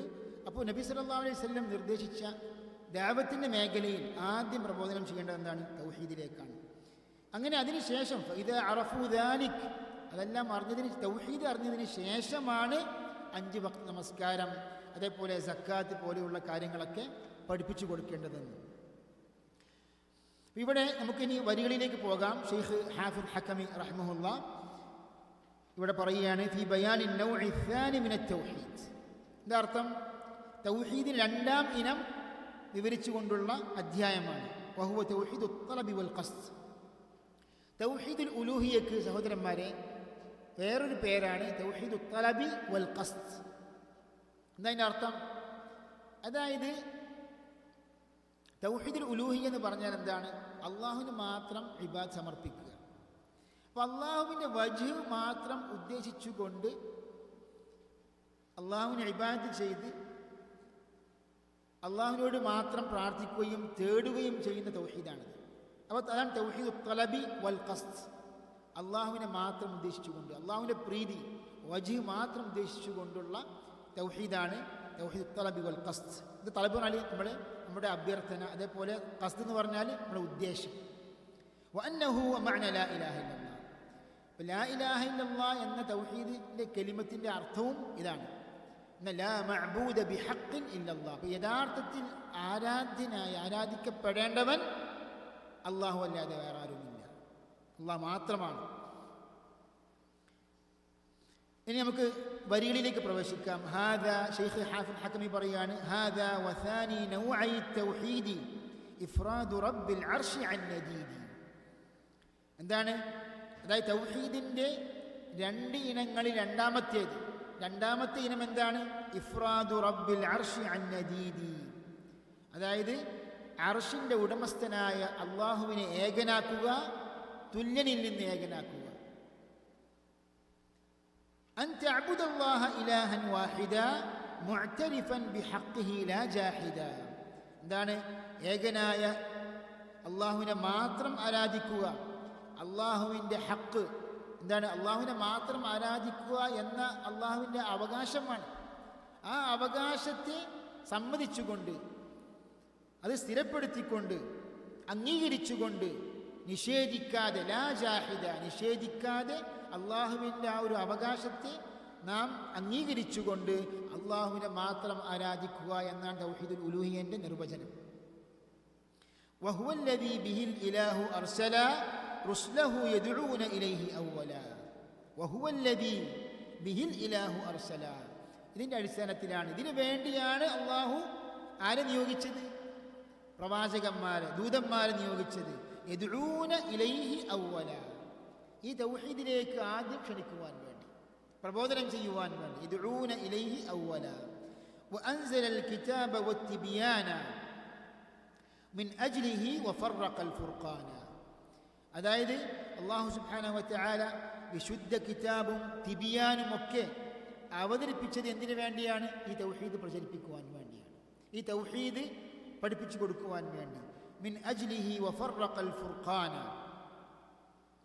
അപ്പോൾ ഈ തൗഹീദ് പഠിപ്പിക്കുവാൻ വേണ്ടി അല്ലാഹു സുബ്ഹാനഹു വതആല വിശുദ്ധ ഖുർആൻ അവതരിപ്പിച്ചു. അതേപോലെ തന്നെ തിബിയാൻ എന്ന് പറയുന്ന അർത്ഥം എന്ന് പറഞ്ഞാൽ അതിൽ വിശുദ്ധ ഖുർആനും പെട്ടു, അതേപോലെ ഹദീസും പെട്ടു. വഅൻസല അല്ലാഹു അലൈക്കൽ കിതാബ വൽ ഹിക്മ. അപ്പോൾ കിതാബും ഹിക്മത്തും എന്താണ്? വിശുദ്ധ ഖുർആനും സുന്നത്തും. തിബിയാനിലും എന്ത് പെട്ടു? വിശുദ്ധ ഖുർആനിൻ്റെ ആശയങ്ങളും പെട്ടു, അതേപോലെ തന്നെ സുന്നത്തും പെട്ടു. വഫറഖൽ ഫുർഖാന, അതായത് വിശുദ്ധ ഖുർആൻ ഘട്ടം ഘട്ടമായി അള്ളാഹു അവതരിപ്പിച്ചത്. സത്യവും അസത്യവും ഹക്കും ബാത്തിലും പരസ്പരം വിവേചിച്ച് വേർപിരിച്ചതും എന്താണ്? ഈ തൗഹീദിൻ്റെ അടിസ്ഥാനത്തിലാണ്. അപ്പോൾ ഇവിടെ ഈ തൗഹീദിൻ്റെ വിഭജനത്തെ സംബന്ധിച്ച് പല ആൾക്കാരും വിമർശിക്കാറുണ്ട്. ഇത് ആദ്യമായി കൊണ്ടുവന്നത് ഇബ്നു തൈമിയ്യയും ഇബ്നു അബ്ദുൽ വഹാബുമാണ്. അതിനു മുമ്പുള്ള നമ്മുടെ പൂർവികർക്ക് പരിചയമില്ലാത്ത വിഭജനമാണ് തൗഹീദുർ റുബൂബിയ്യ, തൗഹീദുൽ ഉലൂഹിയ്യ. അങ്ങനെ ലോക മുസ്ലിമീങ്ങളെ കാഫിറാക്കുവാൻ വേണ്ടി ഇത് നമ്മളെപ്പോഴും കേൾക്കുന്ന ഒരു ആരോപണമാണ്. യഥാർത്ഥത്തിൽ എത്രയോ പഴക്കമുള്ള ഇബ്നു തൈമിയ്യക്കൊക്കെ നൂറ്റാണ്ടുകൾക്ക് മുമ്പ് തന്നെ പ്രമാണങ്ങളുടെ വെളിച്ചത്തിൽ പണ്ഡിതന്മാർ മനസ്സിലാക്കിയ വിഭജനമാണ്. മഹാനായ ഇമാം അബൂ അബ്ദില്ലാ ഇബ്നു ബത്തത അൽ ഉക്ബരി റഹ്മഹുല്ലാ ഹിജ്റ 4-ാം നൂറ്റാണ്ടിൽ മരണപ്പെട്ട പണ്ഡിതനാണ്. അഹ്ലുസുന്ന വൽ ജമാഅത്തിൻ്റെ പണ്ഡിതനാണ് ഇമാം ഇബ്നു ബത്ത. ഇബ്നു ബത്തയുടെ ഒരു ഗ്രന്ഥമുണ്ട്, അൽ ഇബാന. അൽ ഇബാനയിൽ തൗഹീദിൻ്റെ ഈ 3 ഇനങ്ങളും അക്കമിട്ട് പറയുന്നുണ്ട്. അവിടെ ഈമാനിൻ്റെ മർത്തബകൾ എന്ന് പറഞ്ഞിട്ടാണ്. അവിടെ ഈ റുബൂബിയ്യത്ത്, അതേപോലെ തന്നെ എന്താണ്, അതേ അൻ തഅതഖിദ റബ്ബാനിയ്യതഹു വ ഇലാഹിയ്യതഹു. റബ്ബാനിയ്യത്ത് റുബൂബിയ്യത്ത്, അതേപോലെ ഇലാഹിയ്യത്ത് ഉലൂഹിയ്യത്താണ്. അങ്ങനെ ഈ 3 ഇനങ്ങളും ഇമാം ഇബ്നു ബത്ത ഹിജ്റ 387 മരണപ്പെട്ടു. എത്ര പഴക്കമുള്ള പണ്ഡിതനാണ്. അതേപോലെ തന്നെ സൂഫികൾ അംഗീകരിക്കുന്ന, അശ്അരികൾ അംഗീകരിക്കുന്ന പണ്ഡിതനാണ് ഷെയ്ഖ് മുഹമ്മദ് മുർത്തഖ സബീദി. അദ്ദേഹത്തിൻ്റെ വിഖ്യാത ഭാഷാ നിഘണ്ടുവായ താജുൽ അറൂസിൽ പറയുന്നു, തൗഹീദാൻ, തൗഹീദ് 2 ഇനങ്ങളാകുന്നു. ഒന്നാണ് തൗഹീദുർ റുബൂബിയ്യ, തൗഹീദുൽ ഇലാഹിയ്യ. തൗഹീദുർ റുബൂബിയ്യത്തും ഇലാഹിയ്യത്തും. അപ്പോൾ ഇത് ഇടയ്ക്കിടയ്ക്ക് അവർ തന്നെ പറയുന്നുണ്ട്. പക്ഷേ ഇവിടെ എന്താണ് വിഷയം? അശ്അരി അഖീദയുടെ ഗ്രന്ഥങ്ങളിൽ നമ്മൾ പറഞ്ഞു, നമ്മുടെ നാട്ടിലെ സുന്നികൾ വാദിക്കുന്ന ആൾക്കാരൊക്കെ പഠിപ്പിക്കുന്ന അഖീദ എന്താണ്? അശ്അരി അഖീദയാണ്. അപ്പോൾ ഈ അശ്അരി അഖീദയിൽ പഠിപ്പിക്കുന്ന കാര്യമായ തൗഹീദ് എന്താണ്? റുബൂബിയ്യത്താണ്. അള്ളാഹു മാത്രമാണ് ഈ പ്രപഞ്ചത്തിൻ്റെ റബ്ബ്, സൃഷ്ടാവ്. അതേപോലെ തന്നെ അള്ളാഹു മാത്രമാണ് ഉപജീവൻ നൽകുന്നത്.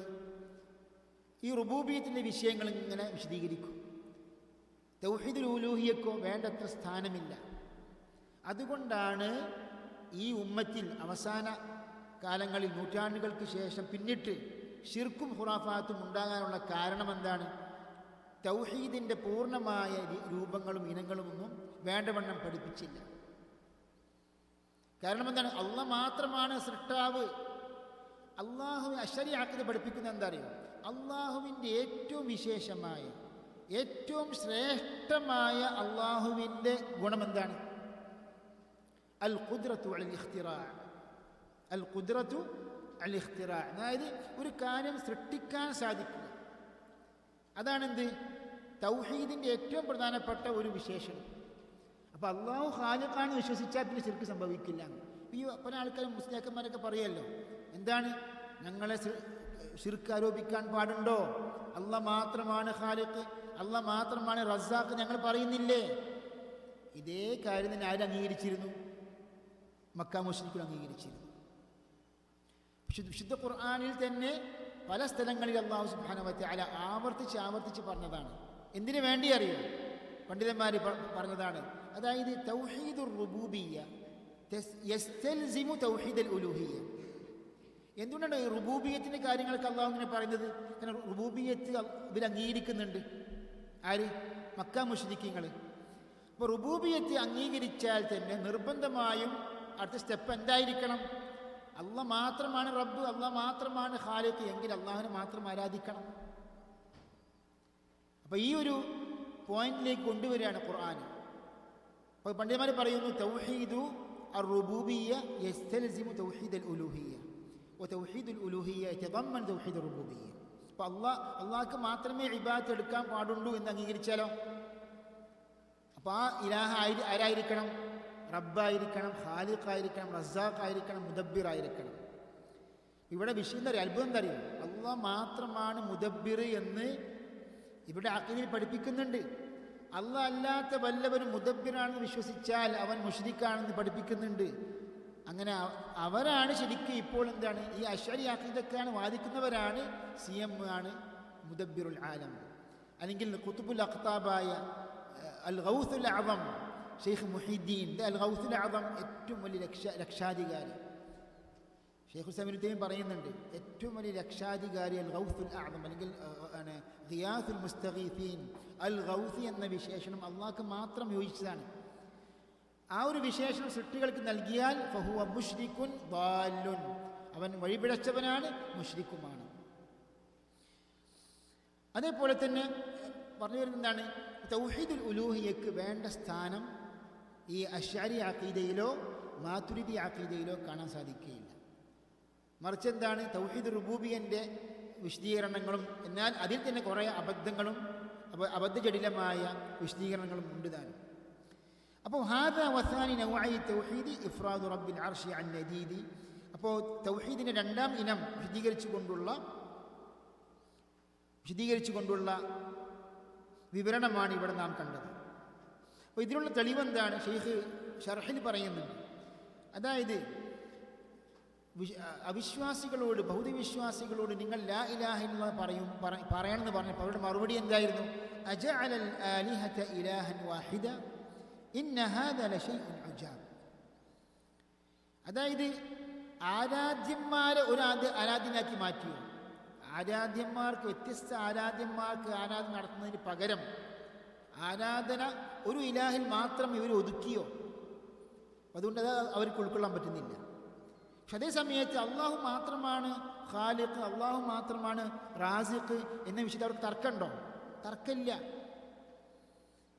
അപ്പോൾ നബി സല്ലല്ലാഹു അലൈഹി വസല്ലം നിയോഗിക്കപ്പെട്ടത് മൊത്തം തൗഹീദ് സ്ഥാപിക്കുവാനും പ്രത്യേകിച്ച് തൗഹീദുൽ ഉലൂഹിയ്യ അള്ളാഹുവിനെ മാത്രം ആരാധിക്കുക എന്ന ആ തൗഹീദിലേക്ക് ജനങ്ങളെ പ്രബോധനം ചെയ്യുവാനും എല്ലാ പ്രവാചകന്മാർ നിയോഗിക്കപ്പെട്ടത് അതിനു വേണ്ടിയാണ്. അപ്പോൾ ഇതിനടിസ്ഥാനം നമ്മൾ പലപ്പോഴും സൂചിപ്പിക്കാറുണ്ട്, ഈ റസൂലും നബിയും തമ്മിലുള്ള വ്യത്യാസം എന്താണ്? തൗഹീദുൽ ഉലൂഹിയ്യ പഠിക്കുമ്പോൾ ഈ ഒരു വ്യത്യാസം നമുക്ക് മനസ്സിലാക്കാൻ സാധിക്കും. കാരണം നമ്മൾ പല ക്ലാസ്സുകളിൽ കേട്ടതാണ്, ആദം നബി അലൈഹി സ്വലാമും നൂഹ് നബി എത്ര നൂറ്റാണ്ടുകളുണ്ട്? 10 തലമുറകളുണ്ട്. കുല്ലുഹും അല തൗഹീദ്, എല്ലാവരും മുവഹ്ഹിദീങ്ങളായിരുന്നു. പിന്നീട് ശിർക്ക് സംഭവിച്ചത്. ആ ശിർക്ക് സംഭവിച്ചപ്പോൾ അല്ലാഹു സുബ്ഹാനഹു വ തആല നിയോഗിച്ച ആദ്യത്തെ റസൂൽ ആരാണ്? നൂഹ് നബി അലൈഹിസ്സലാം. അപ്പോൾ എന്താ വ്യത്യാസം നബിയും റസൂലും? വിശ്വാസികൾക്കിടയിൽ അള്ളാഹുവിൻ്റെ വഹ്യും അതേപോലെ തന്നെ ദീനുമൊക്കെ പ്രചരിപ്പിക്കുന്ന പഠിപ്പിക്കുന്ന പ്രവാചകനാരാണ്? നബി. അവിശ്വാസികളിലേക്ക് നിയോഗിക്കപ്പെട്ട നബിയാണെങ്കിൽ എന്ത് പറയും? റസൂൽ. അപ്പോൾ ഈ റസൂൽ എന്ന് പറഞ്ഞാൽ ശിർക്ക് സംഭവിച്ചതിന് ശേഷം അള്ളാഹു പ്രത്യേകമായി നിയോഗിച്ച പ്രവാചകനാണ്, നബിയാണ് റസൂൽ. അപ്പോൾ ആദ്യ നബി അലൈഹി സ്വലാം ആരല്ല? റസൂലല്ല. ആദ്യത്തെ റസൂൽ ആരാണ്? നൂഹ് നബി അലൈഹി സ്വലാമാണ്. ഹദീസിലുണ്ട് ഇന്നക അൻത അവ്വലുർ റുസുലി ഇലാ അഹ്ലിൽ അർദ്, ഭൂമിയിലേക്ക് നിയോഗിക്കപ്പെട്ട ആദ്യത്തെ റസൂൽ താങ്കളാണ്. അപ്പോൾ അവിടെ ആദ്യ നബി അലൈഹി സ്വലാമുണ്ട്, ഇദ്രീസ് നബി അലൈഹി സ്വലാമുണ്ട്. പക്ഷെ ആദ്യത്തെ റസൂൽ ആരാണ്? നൂഹ് നബി അലൈഹി സ്വലാം. സത്യനിഷേധികളിലേക്ക്, ബഹുദൈവ വിശ്വാസികളിലേക്ക് തൗഹീദ് പ്രചരിപ്പിക്കുവാൻ വേണ്ടി, പ്രബോധനം നടത്തുവാൻ വേണ്ടി അള്ളാഹു നിയോഗിച്ച നബി ആരാണ്? റസൂൽ. എന്താണ് റസൂലും നബിയും തമ്മിലുള്ള വ്യത്യാസം? മുആദ് ബിൻ ജബൽ റളിയല്ലാഹു അൻഹു പറഞ്ഞു, കുൻതു റദീഫൻ നബി സ്വല്ലല്ലാഹു അലൈഹി വസല്ലം അല ഹിമാരിൻ, അതായത് ഒരു കഴുതപ്പുറത്ത് ഞാൻ റസൂലുള്ളാഹിന്റെ കൂടെ ഇങ്ങനെ കഴുതപ്പുറത്ത് ഇങ്ങനെ പോകുമ്പോൾ സഞ്ചരിക്കുമായിരുന്നു. അങ്ങനെയാണ് യാ മുആദ് അതദ്രി മാ ഹഖ്ഖുല്ലാഹി അല അൽ ഇബാദ്, മാ ഹഖ്ഖുല്ലാഹി തആല അൽ ഇബാദ്. അപ്പം അടിമകളുടെ മേലെ അള്ളാഹുവിൻ്റെ അവകാശം എന്താണ്, അള്ളാഹുവിന് നിർവഹിക്കേണ്ട ബാധ്യത എന്താണ്? അപ്പോൾ ഖുൽതു അല്ലാഹു വറസൂലു അഅലം ഖാല ഹഖ്ഖുല്ലാഹി അലൽ ഇബാദി അൻ യഅ്ബുദൂഹു വലാ യുശ്രികു ബിഹി ശൈഅ. അള്ളാഹുവിനെ മാത്രം ആരാധിക്കുക, അള്ളാഹുവിൽ ആരെയും പങ്കു ചേർക്കാതിരിക്കുക. ഇത് സൃഷ്ടികൾ, അടിമകൾ അള്ളാഹ്ക്ക് മാത്രം സമർപ്പിക്കേണ്ട അവകാശമാണ്, അള്ളാഹുവിൻ്റെ അവകാശമാണ്. അപ്പോൾ ഇതാണ് ഇവിടെ ശൈഖ് പറയുന്നത്, മുഅ്തരിഫൻ ബിഹഖ്ഖിഹി, ആ ഒരു ഹക്ക് നാം അംഗീകരിച്ചുകൊണ്ട് നിഷേധിക്കാതെ അള്ളാഹുവിനെ ഏകനാക്കണം. ശേഷം ശൈഖ് പറയുന്നു, وكلف الله الرسول المجتبى قتال من عنه تولى وأبى. وكلف الله الرسول المجتبى എന്നർത്ഥം അഞ്ചാം വരി, അതായത് തിരഞ്ഞെടുക്കപ്പെട്ട റസൂലായ നബി സല്ലല്ലാഹു അലൈഹി വസല്ലമിനെ അള്ളാഹു ഏൽപ്പിച്ചു. എന്താ കല്ലഫ എന്ന് പറഞ്ഞാൽ? ഏൽപ്പിച്ചു. ഖിതാല മൻ അൻഹു തവല്ല വ അബ, ഈ തൗഹീദിനെതിരായി നിൽക്കുന്നവരെ നേരിടാനും സമരം ചെയ്യാനും അവരോട് പോരാടുവാനും അല്ലാഹു സുബ്ഹാനഹു വ തആല നിർദ്ദേശിച്ചു. ഹത്താ യകൂന അദ്ദീനു ഖാലിസൻ ലഹു സിർറൻ വജഹറൻ ദിഖ്ഹു വജില്ലുഹു. എന്താണ്? അതായത് ദീന്, ഇബാദത്ത് അള്ളാഹുവിന് മാത്രം ആത്മാർത്ഥമായി നിഷ്കളങ്കമായി സമർപ്പിക്കുവാൻ വേണ്ടി, അത് സ്വകാര്യമാകട്ടെ പരസ്യമാകട്ടെ, ദിഖ്ഹു വജില്ലുഹു, അതിൻ്റെ എല്ലാ ചെറുതും വലുതുമായ ഏത് ഇബാദത്താണെങ്കിലും അള്ളാഹുവിന് മാത്രമേ സമർപ്പിക്കാൻ പാടുള്ളൂ. അതിനു വേണ്ടി എന്താണ്? അതിനെതിരായി നിൽക്കുന്നവരെ നേരിടാനും പോരാടുവാനും വേണ്ടി അള്ളാഹു റസൂലിനെ നിർദ്ദേശിച്ചു. വഹാകദാ ഉമ്മത്തുഹു ഖദ് കുല്ലിഫു, അതേപോലെ ഉമ്മത്തും ആ ഒരു കർത്തവ്യം നിർവഹിക്കുവാൻ നിർദ്ദേശിക്കപ്പെട്ടിട്ടുണ്ട്. ബിദാ വഫീ നസ്സിൽ കിതാബി വസിഫു, ഇപ്രകാരം അള്ളാഹുവിൻ്റെ വിശുദ്ധ ഖുർആനിലും അള്ളാഹു ഇപ്രകാരം ഈ ഉമ്മത്തിനെ വിശേഷിപ്പിച്ചിട്ടുണ്ട് എന്ന്. അപ്പോൾ തൗഹീദിനെതിരായി നിൽക്കുക എന്ന് പറയുമ്പം റസൂലുള്ളാഹി സ്വല്ലല്ലാഹു അലൈഹി വസല്ലമിൻ്റെ ദഅവത്ത് മുടക്കുവാനും അതിനെതിരായി നിൽക്കുകയും അത് തടസ്സപ്പെടുത്തുകയും ശത്രുത പുലർത്തുകയും എത്രയോ പീഡനങ്ങൾ അതിൻ്റെ പേരിൽ മുസ്ലിമീങ്ങൾ ഏറ്റുവാങ്ങിയിട്ടുണ്ട്. അങ്ങനെയാണ് അല്ലാഹു സുബ്ഹാനഹു വ തആല മദീനയിലേക്ക് ഹിജ്റ ചെയ്തതിന് ശേഷം, ഒരു ഇസ്ലാമിക ഭരണമുണ്ടായതിന് ശേഷമാണ് അല്ലാഹു സുബ്ഹാനഹു വ തആല ഈ ഒരു നിർദ്ദേശിക്കുന്നത്. അപ്പോൾ ഉമിർതു അൻ ഉഖാതില അന്നാസ ഹത്താ യശ്ഹദു അൻ ലാ ഇലാഹ ഇല്ലല്ലാഹ് വ അന്നി റസൂലുള്ളാഹ്. എന്താണ്? അതായത് ലാ ഇലാഹ ഇല്ലല്ലാഹ് മുഹമ്മദ് റസൂലുള്ളാഹ് ജനങ്ങൾ പറഞ്ഞത് വരെ ജനങ്ങളോട് യുദ്ധം ചെയ്യുവാൻ, സമരം ചെയ്യുവാൻ ഞാൻ കൽപ്പിക്കപ്പെട്ടിട്ടുണ്ട് എന്ന്. നമസ്കാരം നിലനിർത്തുന്നവരെ, സക്കാത്ത് കൊടുക്കുന്നത് വരെ അങ്ങനെ അത് പ്രവർത്തിച്ചാൽ അസമു മിന്നി ദിമാഅഹും വ അംവാലഹും, അതായത് അവരുടെ രക്തവും അതേപോലെ തന്നെ സമ്പത്തുമൊക്കെ സുരക്ഷിതമായി. അപ്പോൾ ഈ പണ്ഡിതന്മാർ ഇതെങ്ങനെ വിശദീകരിക്കുന്നത് നാം മനസ്സിലാക്കേണ്ടതാണ്. കാരണം പലപ്പോഴും ഇസ്ലാമിനെയും മുസ്ലിങ്ങളെയും തെറ്റിദ്ധരിപ്പിക്കുന്ന രൂപത്തിൽ പല വ്യാജ പ്രചാരണങ്ങളും അതേപോലെ തന്നെ ആരോപണങ്ങളൊക്കെയുമുണ്ട്. പണ്ഡിതന്മാർ പറയുന്നു, ഇങ്ങനെയുള്ള സമര പോരാട്ടങ്ങളൊക്കെ മുസ്ലിം ഭരണാധികാരിക്ക് മാത്രം തീരുമാനിക്കാനുള്ള അധികാരമാണ്. ഒരു മുസ്ലിം ഭരണമുണ്ടെങ്കിൽ ആ ഭരണാധികാരി യുക്തിപൂർവം തീരുമാനിച്ചതിൻ്റെ അടിസ്ഥാനത്തിൽ, അതല്ലാതെ വ്യക്തികൾ തീരുമാനിക്കേണ്ട വിഷയമല്ല ഇത്.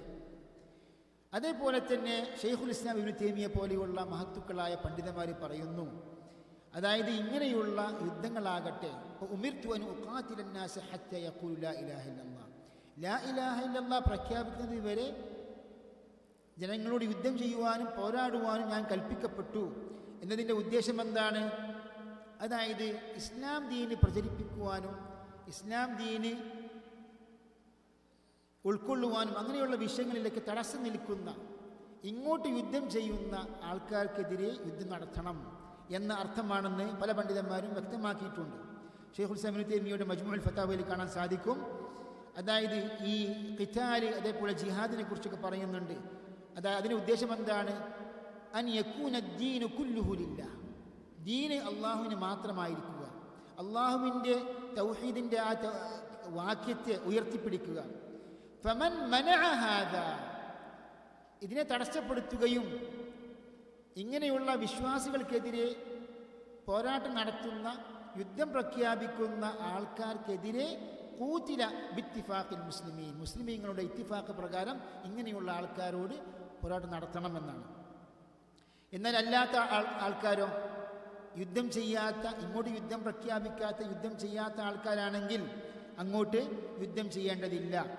എന്നാൽ ഷെയ്ഖ് പറയുന്നു, ഈ വിഷയത്തിൽ ഏറ്റവും പ്രബലമായ വ്യാഖ്യാനം എന്താണ്, വിശദീകരണം എന്താണ്, നിലപാടെന്താണ്?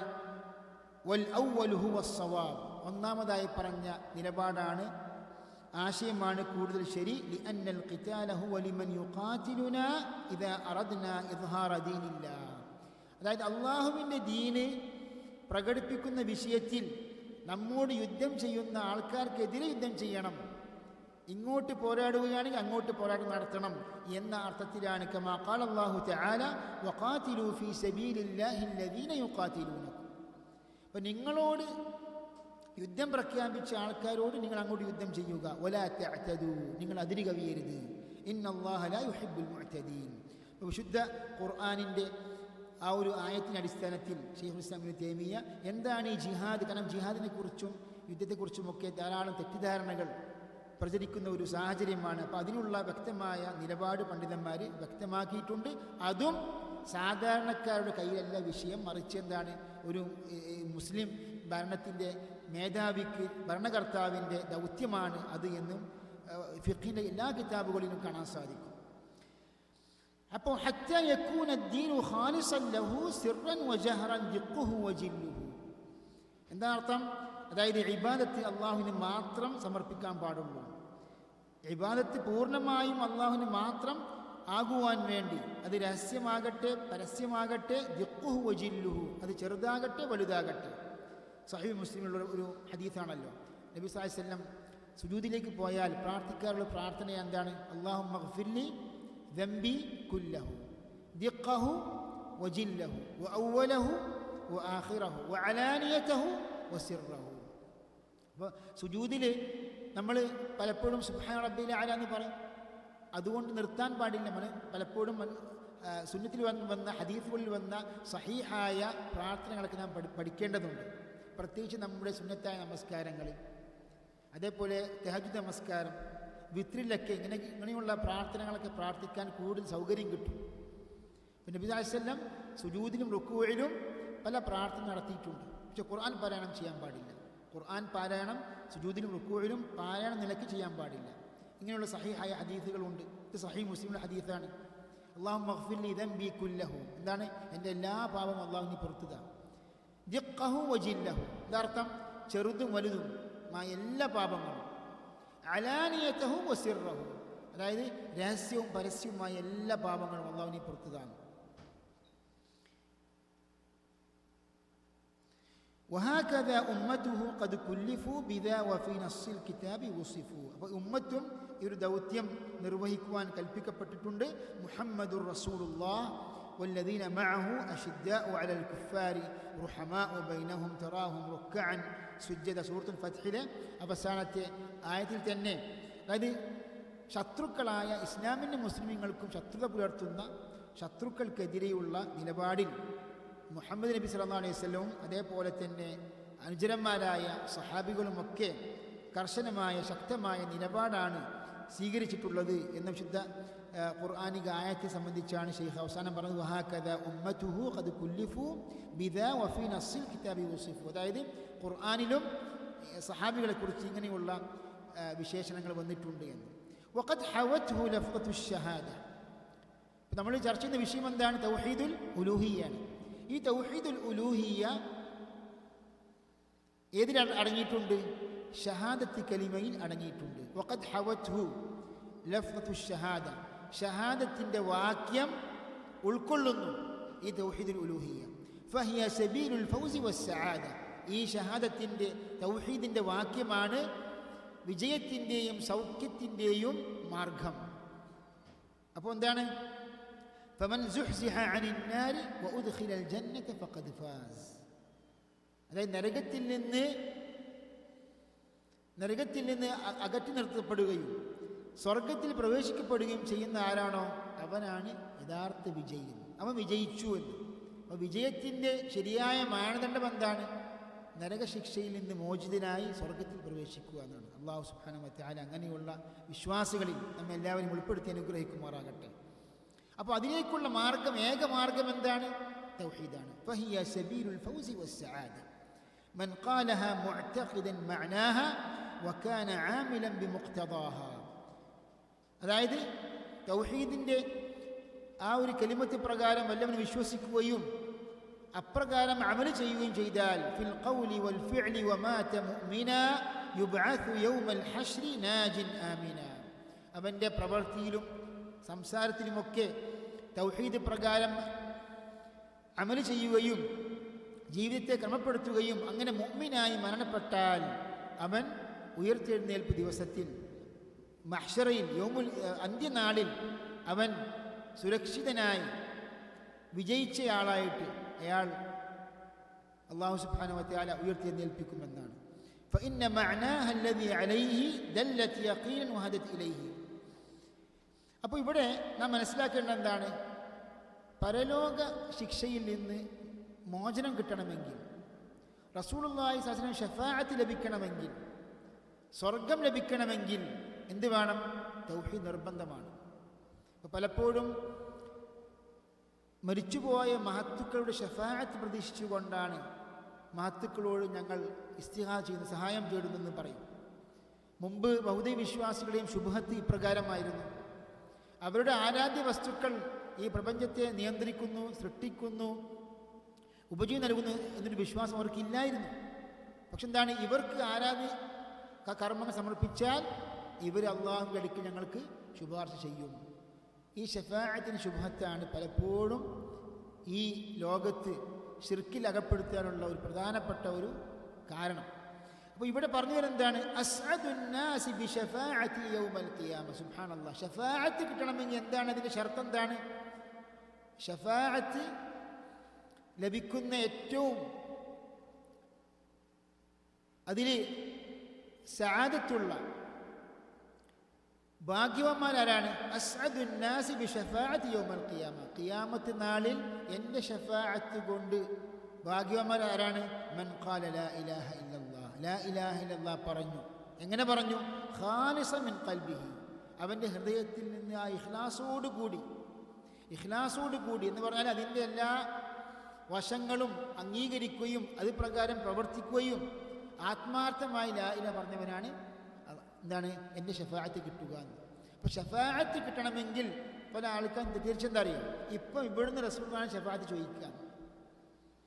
ഇവിടുന്ന് റസൂലുള്ളാഹി ശഫാഅത്ത് ചോദിച്ചാൽ ശഫാഅത്ത് കിട്ടുന്നതാണ്.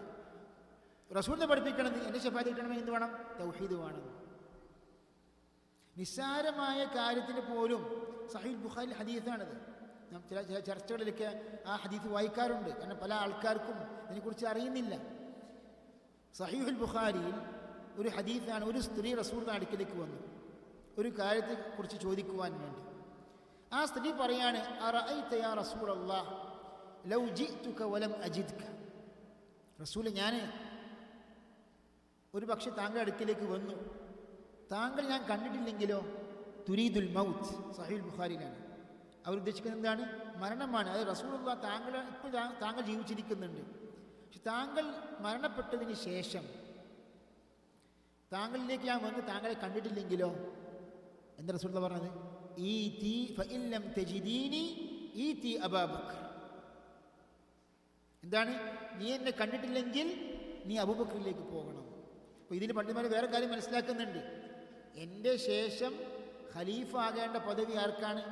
അബൂബക്കർ റളിയല്ലാഹു അൻഹുവിനാണ് എന്നുള്ളൊരു സൂചന ഇതിലുണ്ട്. പക്ഷെ ഇതിന് പ്രധാനപ്പെട്ട വിഷയം എന്താണ്? അതായത് റസൂലുള്ളാഹിന്റെ വഫാത്തിന് ശേഷവും റസൂലുള്ളാഹി ചോദിക്കാം എന്ന ആശയമാണെങ്കിൽ എന്താണ് റസൂൽ മറുപടി പറയേണ്ടത്? ഞാൻ മരിച്ചെന്താ പ്രശ്നം? എന്നോട് ചോദിച്ചൂടെ? എവിടുന്ന് വിളിച്ചാലും ഞാൻ കേൾക്കും, ഉത്തരം ചെയ്യും. ഹയാത്തി ഖൈറുൽ ലക്കും വ മമാതി ഖൈറുൽ ലക്കും എന്ന ഹദീസ് പറഞ്ഞിട്ട് മറുപടി കൊടുക്കുകയാണ് വേണ്ടത്. അപ്പോൾ ഈ ഹയാത്തി ഖൈറുൽ ലക്കും മമാതി ഖൈറുൽ ലക്കും തുഅറദു അലയ്യ അഅമാലുക്കും പലപ്പോഴും ദുർവ്യാഖ്യാനിക്കപ്പെടാറുള്ള ഒരു ഹദീസാണത്. എൻ്റെ ജീവിതവും നിങ്ങൾക്ക് ഖൈറാണ്, മരണവും ഖൈറാണ്, നിങ്ങളുടെ പ്രവർത്തനങ്ങളൊക്കെ എനിക്ക് കാണിക്കപ്പെടുന്നുണ്ട്. അപ്പോൾ റസൂലുള്ളാഹി സ്വല്ലല്ലാഹു അലൈഹി വസല്ലം നമ്മുടെ പ്രവർത്തനങ്ങൾക്ക് കാണുന്നുണ്ട് എന്നൊരു ദുർവ്യാഖ്യാനം പലപ്പോഴും നടത്താറുണ്ട്. ഈ ഹദീസ് ശർഹ് ചെയ്ത സഹീഹ് മുസ്ലിമിലെ ഒരു ഷാരിഹാണ് അല്ലമ ഉബ്ബി. ഷെയ്ഖ് ഉബ്ബി പറയാണ്, അതായത് റസൂലുള്ളാഹി സ്വല്ലല്ലാഹു അലൈഹി വസല്ലം കാണിക്കപ്പെടുമെന്ന ഹദീസ് ദുർബലമാണോ സഹീഹ് ചർച്ചയുണ്ട്. സഹീഹാണെങ്കിൽ തന്നെ അതിൻ്റെ അർത്ഥം എന്താണ്? തുഅറദു അലൈഹി അഅമാലു ഉമ്മത്തിഹി ജുംലതൻ. മൊത്തത്തിൽ ഉമ്മത്തിൻ്റെ അമലിനെ കുറിച്ച് റിപ്പോർട്ട് റസൂലുള്ളാഹി സമർപ്പിക്കപ്പെടുന്നു. ജുംലിയായ ഒരു അർദ്, അത് കാണിക്കപ്പെടുമെന്നാണ്, കാണുമെന്നല്ല. ഏതുപോലെ ഇപ്പോൾ മരിച്ചു പോയ ആത്മാക്കൾക്ക് ജീവിച്ചിരിക്കുന്നവരെ സംബന്ധിച്ച് അല്ലാഹു സുബ്ഹാനഹു വ തആല പുതുതായി അർവാഹിലേക്ക് ബർസഖിലേക്ക് എത്തിപ്പെട്ട റൂഹ് പിടിക്കപ്പെട്ട വിശ്വാസികൾ മുഖേന ചില കാര്യങ്ങൾ അറിയിച്ചു. ഒന്നാണ് പുതുതായി ബർസഖിലേക്ക് പോയി അപ്പം മരിച്ചുപോയ അർവാഹുകളൊക്കെ പരസ്പരം കണ്ടുമുട്ടുകയും അങ്ങനെ പരസ്പരം ചോദിക്കും, ഇപ്പോൾ ആ പെൺകുട്ടിയുടെ വിവാഹം കഴിഞ്ഞോ, അല്ലെങ്കിൽ അയാൾ എന്താ പ്രവർത്തിക്കുന്നത്, ഇങ്ങനെയുള്ള സംഗതികളൊക്കെ സഹീഹായ ഹദീസുകളിലുണ്ട്.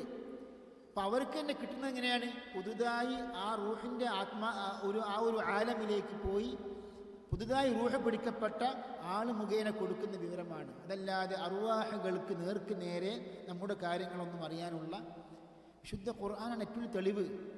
യൗമ യജ്മഉല്ലാഹു റുസുല ഫയഖൂലു മാദാ ഉജിബ്തും. എന്താണ് ഉത്തരം?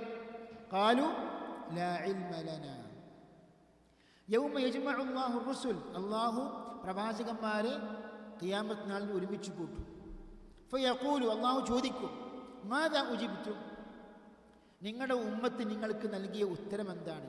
നിങ്ങൾ പ്രബോധനം നടത്തി, ആ പ്രബോധനത്തിൽ അവിടെ പ്രതികരണം എന്തായിരുന്നു? എന്താണ് മറുപടി? ലാ ഇൽമ ലനാ, ഞങ്ങൾക്കൊരു ഇൽമില്ല റബ്ബേ.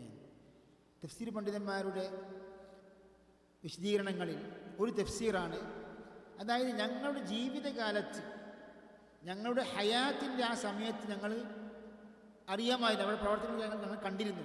ഞങ്ങൾ മരിച്ചതിന് ശേഷം അവരെക്കുറിച്ചൊരു ഇൽമു ഞങ്ങൾക്കില്ല റബ്ബേ. അഥവാ അവർ എങ്ങനെയാണ് മരണപ്പെട്ടത്, ഏത് അവസ്ഥയിലാണ് അവർ മരണപ്പെട്ടത് ഞങ്ങൾക്കറിയില്ല. ആര് പറയാണ്? അമ്പിയാക്കൾ പറയാണ്. ഇതാണ് വിശുദ്ധ ഖുർആൻ പഠിപ്പിക്കുന്നത്. അതേപോലെ തന്നെ നബി സല്ലല്ലാഹു അലൈഹി വസല്ലം ഹൗദിൽ നിന്ന് വെള്ളം കൊടുക്കുമ്പോൾ ഒരു വിഭാഗം തടുക്കപ്പെടും. അപ്പോൾ റസൂലുള്ളാഹി സ്വല്ലല്ലാഹു അലൈഹി വസല്ലം വിളിക്കുന്നതാണ്, ഉമ്മത്തി ഉമ്മത്തി, അല്ലെങ്കിൽ അസ്ഹാബി അസ്ഹാബി, എൻ്റെ അനുചരന്മാരെ, എൻ്റെ ഉമ്മത്തിൽപ്പെട്ട ആൾക്കാരല്ലേ, എന്തുകൊണ്ടാണ് മലക്കുകളെ അവരെ നിങ്ങൾ അകറ്റി നിർത്തുന്നത്? എന്താ പറഞ്ഞ മറുപടി? സഹീഹുൽ ബുഖാരിയിലെ ഹദീസാണ്, ഇന്നക ലാ തദ്രി മാ അഹ്ദസു ബഅദക, താങ്കൾക്ക് ശേഷം അവർ പുതുതായി എന്താണ് കൊണ്ടുവന്നത് താങ്കൾക്ക് അറിയില്ലല്ലോ, താങ്കൾക്ക് അറിയില്ല. സഹീഹുൽ ബുഖാരിയിലെ വേറൊരു റിവായത്തിൽ എന്താണ്? ഈസ നബി അലൈഹിസ്സലാം പറഞ്ഞ മറുപടിയാണ് റസൂലുള്ളാഹി സ്വല്ലല്ലാഹു അലൈഹി വസല്ലം പറഞ്ഞത്. വകുന്തു അലൈഹിം ഷഹീദൻ മാ ദുംതു ഫീഹി. എന്താണ് ഈസാ നബി അലൈഹി സ്വലാം അള്ളാഹു ചോദിച്ചിട്ടുണ്ടല്ലോ, അഅൻത ഖുൽത ലിന്നാസി ഇത്തഖിദൂനി വഉമ്മി ഇലാഹൈനി മിൻ ദൂനില്ലാഹ്, എന്നെ കൂടാതെ എന്നെയും എൻ്റെ മാതാവായ മറിയം ബീവിയെയും മാതാവിനെയും രണ്ട് ഇലാഹുകളാക്കി നിങ്ങൾ സ്വീകരിക്കണമെന്ന് താങ്കൾ പറഞ്ഞോ? അപ്പം ഈസാ നബി അലൈഹി സ്വലാമിനെയും മറിയം ബീവിയൊക്കെ ഇലാഹുകളാക്കി സ്വീകരിച്ച ആ വിഭാഗത്തെ മുന്നിൽ വെച്ച് അള്ളാഹു ചോദിക്കുകയാണ്, അവർ നിഷേധിക്കുവാൻ വേണ്ടി. അപ്പോൾ ഈസാ നബി അലൈഹി സ്വലാം പറഞ്ഞ മറുപടി എന്താണ്? അള്ളാഹുവിനെ കൽപ്പിച്ച തൗഹീദ് മാത്രമാണ് ഞാൻ അവർക്ക് നിർദ്ദേശിച്ചു കൊടുത്തത്. വകുന്തു അലൈഹിം ഷഹീദൻ മാ ദുംതു ഫീഹിം, അവരുടെ കൂട്ടത്തിൽ ഞാൻ ജീവനോടെ ഉണ്ടായ അവസ്ഥയിൽ എന്താണ്, ഞാനെല്ലാം സാക്ഷിയായിരുന്നു. വകുന്തു അലൈഹിം ഷഹീദൻ ഫലമ്മാ തവഫൈതനി, നീ എന്നെ മരിപ്പിച്ചതിന് ശേഷം, അത് യഥാർത്ഥ വഫാത്താണ് ഇവിടെ ഉദ്ദേശിക്കുന്നത്, അതല്ല അള്ളാഹു ആകാശത്തേക്ക് ഉയർത്തി എന്ന വഫാത്താണോ? ഭാഷയിൽ അള്ളാഹുവിലേക്ക് ഉയർത്തുക എന്നതിനും എന്തുണ്ട്, വഫാത്ത് എന്ന് പറയുമെന്നാണ്. അപ്പോൾ ഇവിടെ പറഞ്ഞതെന്താണ്, ഏത് അവസ്ഥയിലാണെങ്കിലും, ഒന്ന് ഈസാ നബി അലൈഹി സ്വലാം ശരിക്കും മരിച്ചിട്ടില്ല, അള്ളാഹുവിലേക്ക് ഉയർത്തി, അപ്പം എന്താണ്, ഗായിബാണ്. അല്ലെങ്കിൽ യഥാർത്ഥ മരണമാണ് ഉദ്ദേശം. അങ്ങനെയാണെങ്കിലും മരിച്ച ആൾക്കും അതേപോലെ ഗായിബായ ആൾക്കും എന്തില്ല, മറഞ്ഞ കാര്യങ്ങൾ അറിയാൻ സാധിക്കുകയില്ല എന്നതിനുള്ള തെളിവാണിത്. അപ്പോൾ റസൂൽ സല്ലല്ലാഹു അലൈഹി വസല്ലം സഹീഹ് ബുഖാരി പറയാണ്, ഇങ്ങനെ ഹൗദിൽ നിന്ന് തടുക്കപ്പെട്ടപ്പോൾ ഫഅഖൂലു കമാ ഖാലൽ അബ്ദുസ് സാലിഹ്, സാലിഹായ അബ്ദായ ഈസാ നബി അലൈഹി സ്വലാം ഖിയാമത്ത് നാളിൽ പറയുന്ന മറുപടി തന്നെ ഞാനും പറയുന്നു. ആര് പറയാണ്? റസൂൽ എന്ന് പറയും. വകുന്തു അലൈഹിം ഷഹീദൻ മാ ദുംതു ഫീഹിം ഫലമ്മാ തവഫൈതനി, അതായത് ഞാൻ മരിച്ചതിന് ശേഷം അവരെക്കുറിച്ച് ഒരു അറിവും എനിക്കില്ല. താങ്കൾ, നീയാണ് റബ്ബേ, എന്താണ്, എല്ലാം നിരീക്ഷിക്കുകയും എല്ലാം കാണുകയും അറിയുകയും ചെയ്യുന്നവൻ. അപ്പോൾ ഇത് എന്തിനുള്ള തെളിവാണ്? അമ്പിയാക്കളും ഔലിയാക്കളും മരണത്തിന് ശേഷം ഈ ലോകവുമായി അവർക്ക് നേർക്ക് നേരെ ബന്ധമില്ല. ഇവിടെ എന്താണ് സംഭവിക്കുന്നത് അവർക്ക് നേർക്ക് നേരെ കാണുകയോ അറിയുകയോ ചെയ്യുന്നില്ല എന്നതിനുള്ള രേഖയാണ്, തെളിവാണ്. അപ്പോൾ ഇവർ പലപ്പോഴും ഇസ്തിഗാഥവാദികൾ ആരോപിക്കാറുണ്ട്, എന്താണ്, ജീവിച്ചിരിക്കുമ്പോൾ ഒരവസ്ഥ, മരിച്ചതിന് ശേഷം വേറെ അവസ്ഥ. ഈ ഒരു വേർതിരിവ് പ്രമാണം പഠിപ്പിച്ചിട്ടുണ്ട്.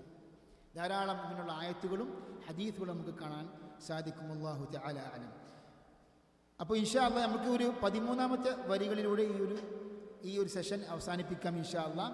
ഇവിടെ നാം അവസാനമായി എത്തിയത് എന്താണ്? മൻ ഖാലഹ മുഅ്തഖിദൻ മഅനാഹ വകാന ആമിലൻ ബിമുഖ്തദാഹ ഫിൽ ഖൗലി വൽ ഫിഅലി വമാത മുഅ്മിന യുബ്അസു യൗമൽ ഹശ്രി നാജിൻ ആമിന. അപ്പോൾ എന്താണ്? ലാ ഇലാഹ ഇല്ലല്ലാഹ് കേവലം പറഞ്ഞാൽ മാത്രം പോരാ, അതിൽ ഉറച്ച് വിശ്വസിക്കുകയും അതിൻ്റെ അർത്ഥം ഉൾക്കൊള്ളുകൊണ്ട് ഉറച്ച് വിശ്വസിക്കുകയും ഖൗലിലും ഫിഅലിലും നമ്മുടെ സംസാരത്തിലും പ്രവർത്തനങ്ങളിലൊക്കെ അത് പ്രതിഫലിക്കണം. അങ്ങനെ മുഅ്മിനായി മരണപ്പെട്ടാൽ തീർച്ചയായും അന്ത്യനാളിൽ അവൻ രക്ഷപ്പെടും, അവൻ സുരക്ഷിതനായിരിക്കും എന്നാണ്. കാരണം ശുദ്ധ ഖുർആനിൽ നമുക്ക് പല സ്ഥലങ്ങളിലും കാണാൻ സാധിക്കും. എന്താണ്? തൗഹീദുള്ള ആൾക്കാർക്ക് എന്താണ്? വിജയമുണ്ട്. ലാ യഹ്സുനുൽ ഫസഉൽ അക്ബർ, അതായത് വലിയ വലിയ ഭയാനകമായ സംഭവങ്ങളും പ്രയാസങ്ങളൊന്നും അവർക്ക് എന്താണ്, അവരെ ഏശുകയില്ല, അവരെ ബാധിക്കുകയില്ല. അപ്പോൾ അലാ ഇന്ന ഔലിയാ അല്ലാഹി ലാ ഖൗഫുൻ അലൈഹിം വലാ ഹും യഹ്സനൂൻ, അള്ളാഹുവിൻ്റെ ഇഷ്ടദാസന്മാരായ ഔലിയാക്കൾക്ക് പേടിക്കേണ്ട ആവശ്യമില്ല, വ്യസനിക്കേണ്ട ആവശ്യമില്ല. ഫഇന്ന മഅനാഹ അല്ലദീ അലൈഹി ദല്ലത് യഖീനൻ വഹദത് ഇലൈഹി. എന്താ അർത്ഥം? ഫഇന്ന മഅനാഹ, അർത്ഥം നിശ്ചയമായും അതിൻ്റെ അർത്ഥം. ഏതിൻ്റെ അർത്ഥം? അതായത് തൗഹീദിൻ്റെ വാക്യം, ഷഹാദത്തിൻ്റെ ആ ഒരു വാക്യത്തിൻ്റെ അർത്ഥം എന്താണ്? ദല്ലത് യഖീനൻ വഹദത് ഇലൈഹി, അതായത് ഉറപ്പായും അതിൻ്റെ അർത്ഥം, ഉദ്ദേശം എന്താണ്? അല്ലൈസ ബിൽ ഹഖ് ഇലാഹുൻ യുഅബദു ഇല്ലൽ ഇലാഹുൽ വാഹിദുൽ മുൻഫരിദു, അതായത് ആരാധനക്ക് അർഹനായ ഇലാഹ് അല്ലാഹ് മാത്രമേ ഉള്ളൂ. അല്ലൈസ ബിൽ ഹഖ് ഇലാഹുൻ യുഅബദു, അതായത് യഥാർത്ഥത്തിൽ ഇബാദത്ത് ചെയ്യപ്പെടാൻ, ആരാധിക്കപ്പെടാൻ പറ്റുന്ന ഇലാഹ് അല്ലാഹ് മാത്രമേ ഉള്ളൂ, ഏകനായ റബ്ബ് മാത്രമാണ്. അപ്പം ഇൽമുൽ കലാമിൽ മുത്തക്കല്ലിമീങ്ങൾ പഠിപ്പിക്കുന്ന ഞാൻ നേരത്തെ സൂചിപ്പിച്ചതുപോലെ തന്നെ ഇലാഹിന് അവർ പലരും നൽകിയ ഏറ്റവും പ്രധാനപ്പെട്ട സവിശേഷത എന്താണ്? അള്ളാഹ് മാത്രമാണ് സൃഷ്ടാവ്. അള്ളാഹ് മാത്രമാണ് സൃഷ്ടിക്കാനുള്ള കഴിവ് അള്ളാഹ്ക്ക് മാത്രമേ ഉള്ളൂ. എന്നാൽ അവരിൽ പലരും ചിലർ അതിൻ്റെ ശരിയായ അർത്ഥം രേഖപ്പെടുത്തിയിട്ടുണ്ട്. പക്ഷെ അതിനെതിരായ ഇസ്തിഗാസ, അതുമായി ബന്ധപ്പെട്ട വിഷയങ്ങളൊന്നും പ്രതിപാദിക്കുകയില്ല. അവിടെയാണ് ഇങ്ങനെ ഈ ഉമ്മത്തിൽ ഇങ്ങനെയുള്ള ശിർക്ക് അനാചാരങ്ങളൊക്കെ ഉണ്ടാകാനുള്ള കാരണം. അപ്പോൾ അല്ലാഹു സുബ്ഹാനഹു വ തആലക്ക് മാത്രമേ ഇബാദത്ത് സമർപ്പിക്കാൻ പാടുള്ളൂ എന്ന് പറയുമ്പോൾ ഏത് ഇലാഹാണ്? അൽ മുൻഫരിദു ബിൽ ഖൽഖി വൽ റിസ്ഖി വബിത് തദ്ബീരി ജല്ല അനിശ് ശരീകി വൻ നദീരി. അപ്പോൾ ഖൽഖ് കൊണ്ട് സൃഷ്ടിപ്പ്, ഉപജീവൻ നൽകുക, ഈ ലോകത്തെ നിയന്ത്രിക്കുക, ഇങ്ങനെയുള്ള വിഷയങ്ങളിലൊക്കെ അല്ലാഹു സുബ്ഹാനഹു വ തആല മുൻഫരിദാണ്, ഏകനാണ്, അള്ളാഹുവിന് മാത്രം അവകാശപ്പെട്ടതാണ്. ഇതിൽ അത്ഭുതം എന്താ അറിയുക? സുബ്ഹാനല്ലാഹ്. അപ്പോൾ ഇവരുടെ അഖീദ കിതാബുകളിൽ പ്രധാനമായും എഴുതി വെച്ചൊരു നിർവചനമുണ്ട്. എന്താണ് തൗഹീദിന്? ഇത് തൗഹീദ് എന്ന് പറഞ്ഞാൽ, തൗഹീദ് എന്ന് പറഞ്ഞാൽ ഇഅ്തിഖാദു അദമി ശരീകി ഫിൽ ഉലൂഹിയ്യതി വ ഖവാസിഹാ. ഇൽമുൽ കലാമിലെ അറിയപ്പെട്ട പണ്ഡിതനായ തഫ്താസാനിയുടെ ഷർഹുൽ മഖാസിദിൽ രേഖപ്പെടുത്തിയ നിർവചനമാണ്. എന്താണ് തൗഹീദ് എന്ന് പറഞ്ഞാൽ? ഇഅ്തിഖാദു, വിശ്വസിക്കുക, അദമു ശരീകി, പങ്കാളിയില്ല എന്ന് വിശ്വസിക്കുക. ഏതിൽ? ഉലൂഹിയ്യത്തിലും, ഉലൂഹിയ്യത്ത് സവിശേഷതകളിലും പ്രത്യേകതകളിലും പങ്കാളിയില്ല എന്ന് വിശ്വസിക്കുക. അതാണ് തൗഹീദ്. അപ്പോൾ എന്താണ് ഉലൂഹിയത്തിൻ്റെ പ്രത്യേക സവിശേഷതകൾ? എന്തൊക്കെയാണ് പറയുന്നുണ്ട്? തദ്ബീറുൽ ആലം, ഈ പ്രപഞ്ചത്തെ നിയന്ത്രിക്കുക. അതേപോലെ വഖൽഖൽ അജ്സാം, അതായത് സൃഷ്ടിക്കുക. അതേപോലെ വസ്തിഹ്ഖാഖൽ ഇബാദ, ഇബാദത്ത് അർഹമാകുക. ഇതൊക്കെ എന്താണ്? ഉലൂഹിയത്തിൻ്റെ സവിശേഷതപ്പെട്ടതാണ്. അപ്പം മുദബ്ബിറുൽ ആലം, അല്ലാഹു അല്ലാത്തൊരു മുദബ്ബിറുൽ ആലം ഉണ്ട് എന്ന് പറഞ്ഞാൽ ഈ ഒരു നിർവചന പ്രകാരം എന്താണ്? ശിർക്കാണ്. അപ്പോൾ യഥാർത്ഥത്തിൽ ഇവർ പറയുന്ന, പഠിപ്പിക്കുന്ന നിർവചനം പോലും യഥാർത്ഥത്തിൽ ഇവർ ശരിക്കും പ്രാവർത്തികമാക്കുന്നില്ല എന്നാണ് യാഥാർത്ഥ്യം. അപ്പം പ്രിയ സഹോദരന്മാരെ, അൽഹംദുലില്ലാഹ്, അള്ളാഹുവിൻ്റെ അനുഗ്രഹത്താൽ നാം ഇവിടെ പല വിഷയങ്ങളും പ്രതിപാദിച്ചു. അതായത് ഷെയ്ഖ് ഹാഫിദ് ഹക്കമി ആരാണെന്ന്, നമ്മളെ ഈ നാട്ടിലെ അറിയപ്പെട്ട സലഫി പണ്ഡിതനാണ്. ചെറുപ്പം തന്നെ അദ്ദേഹം മരണപ്പെട്ടു. അദ്ദേഹത്തിൻ്റെ വളരെ അറിയപ്പെട്ട പ്രസിദ്ധമായ കവിതയിൽ ഏതാനും പ്രസക്തമായ തൗഹീദുൽ ഊഹിയുമായി ബന്ധപ്പെട്ട വരികളാണ് നാം ഇവിടെ പഠനത്തിന് വിധേയമാക്കിയത്. അതേപോലെ തന്നെ തൗഹീദിൻ്റെ പ്രാധാന്യം, തൗഹീദിൻ്റെ വ്യത്യസ്ത ഇനങ്ങൾ, അല്ലാഹു സുബ്ഹാനഹു വ തആല ജിന്ന് വർഗത്തെയും മനുഷ്യവർഗത്തെയും സൃഷ്ടിച്ചതിൻ്റെ ലക്ഷ്യം, ഇങ്ങനെയുള്ള പ്രധാനപ്പെട്ട തൗഹീദുമായി ബന്ധപ്പെട്ട പല വിഷയങ്ങളും അൽഹംദുലില്ലാഹ് നമുക്ക് പഠിക്കാൻ, ചർച്ച ചെയ്യാൻ സാധിച്ചു. ഇൻഷാ അല്ലാഹ് ഇതിൻ്റെ പൂർത്തീകരണം ജുമുഅക്ക് ശേഷം ഉണ്ടാകുന്നതാണ്. അത് ഇവിടുത്തെ സംഘാടകർ നിങ്ങൾക്ക് ഇതിൻ്റെ സമയവും കാര്യങ്ങളൊക്കെ ബോധ്യപ്പെടുത്തുന്നതാണ്. അല്ലാഹു സുബ്ഹാനഹു വ തആല തൗഹീദ് മുറുകെ പിടിച്ച് ജീവിക്കുവാനും യഥാർത്ഥ മുവഹിദുകളായി ജീവിച്ച് മരിക്കുവാനും അള്ളാഹുവിൻ്റെ സ്വർഗത്തിൽ പ്രവേശിക്കുവാനും തൗഫീഖ് ചെയ്യുമാറാകട്ടെ. യഥാർത്ഥ സുന്നത്ത്, അഹ്ലുസുന്നത്തി വൽ ജമാഅത്തിൽ ഉൾപ്പെടുവാനും മുത്തഖീങ്ങളായി ജീവിക്കുവാനും അള്ളാഹു തൗഫീഖ് ചെയ്യുമാറാകട്ടെ. വസല്ലല്ലാഹു വസല്ലം അലാ നബിയ്യിന റസൂലിന മുഹമ്മദ് വഅലാ ആലിഹി വസഹ്ബിഹി അജ്മഈൻ വആഖിറു ദഅ്വാനാ അൽഹംദുലില്ലാഹി റബ്ബിൽ ആലമീൻ.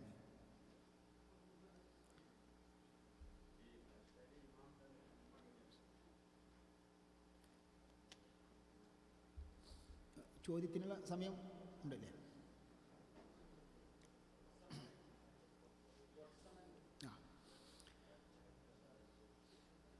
ഇവിടെ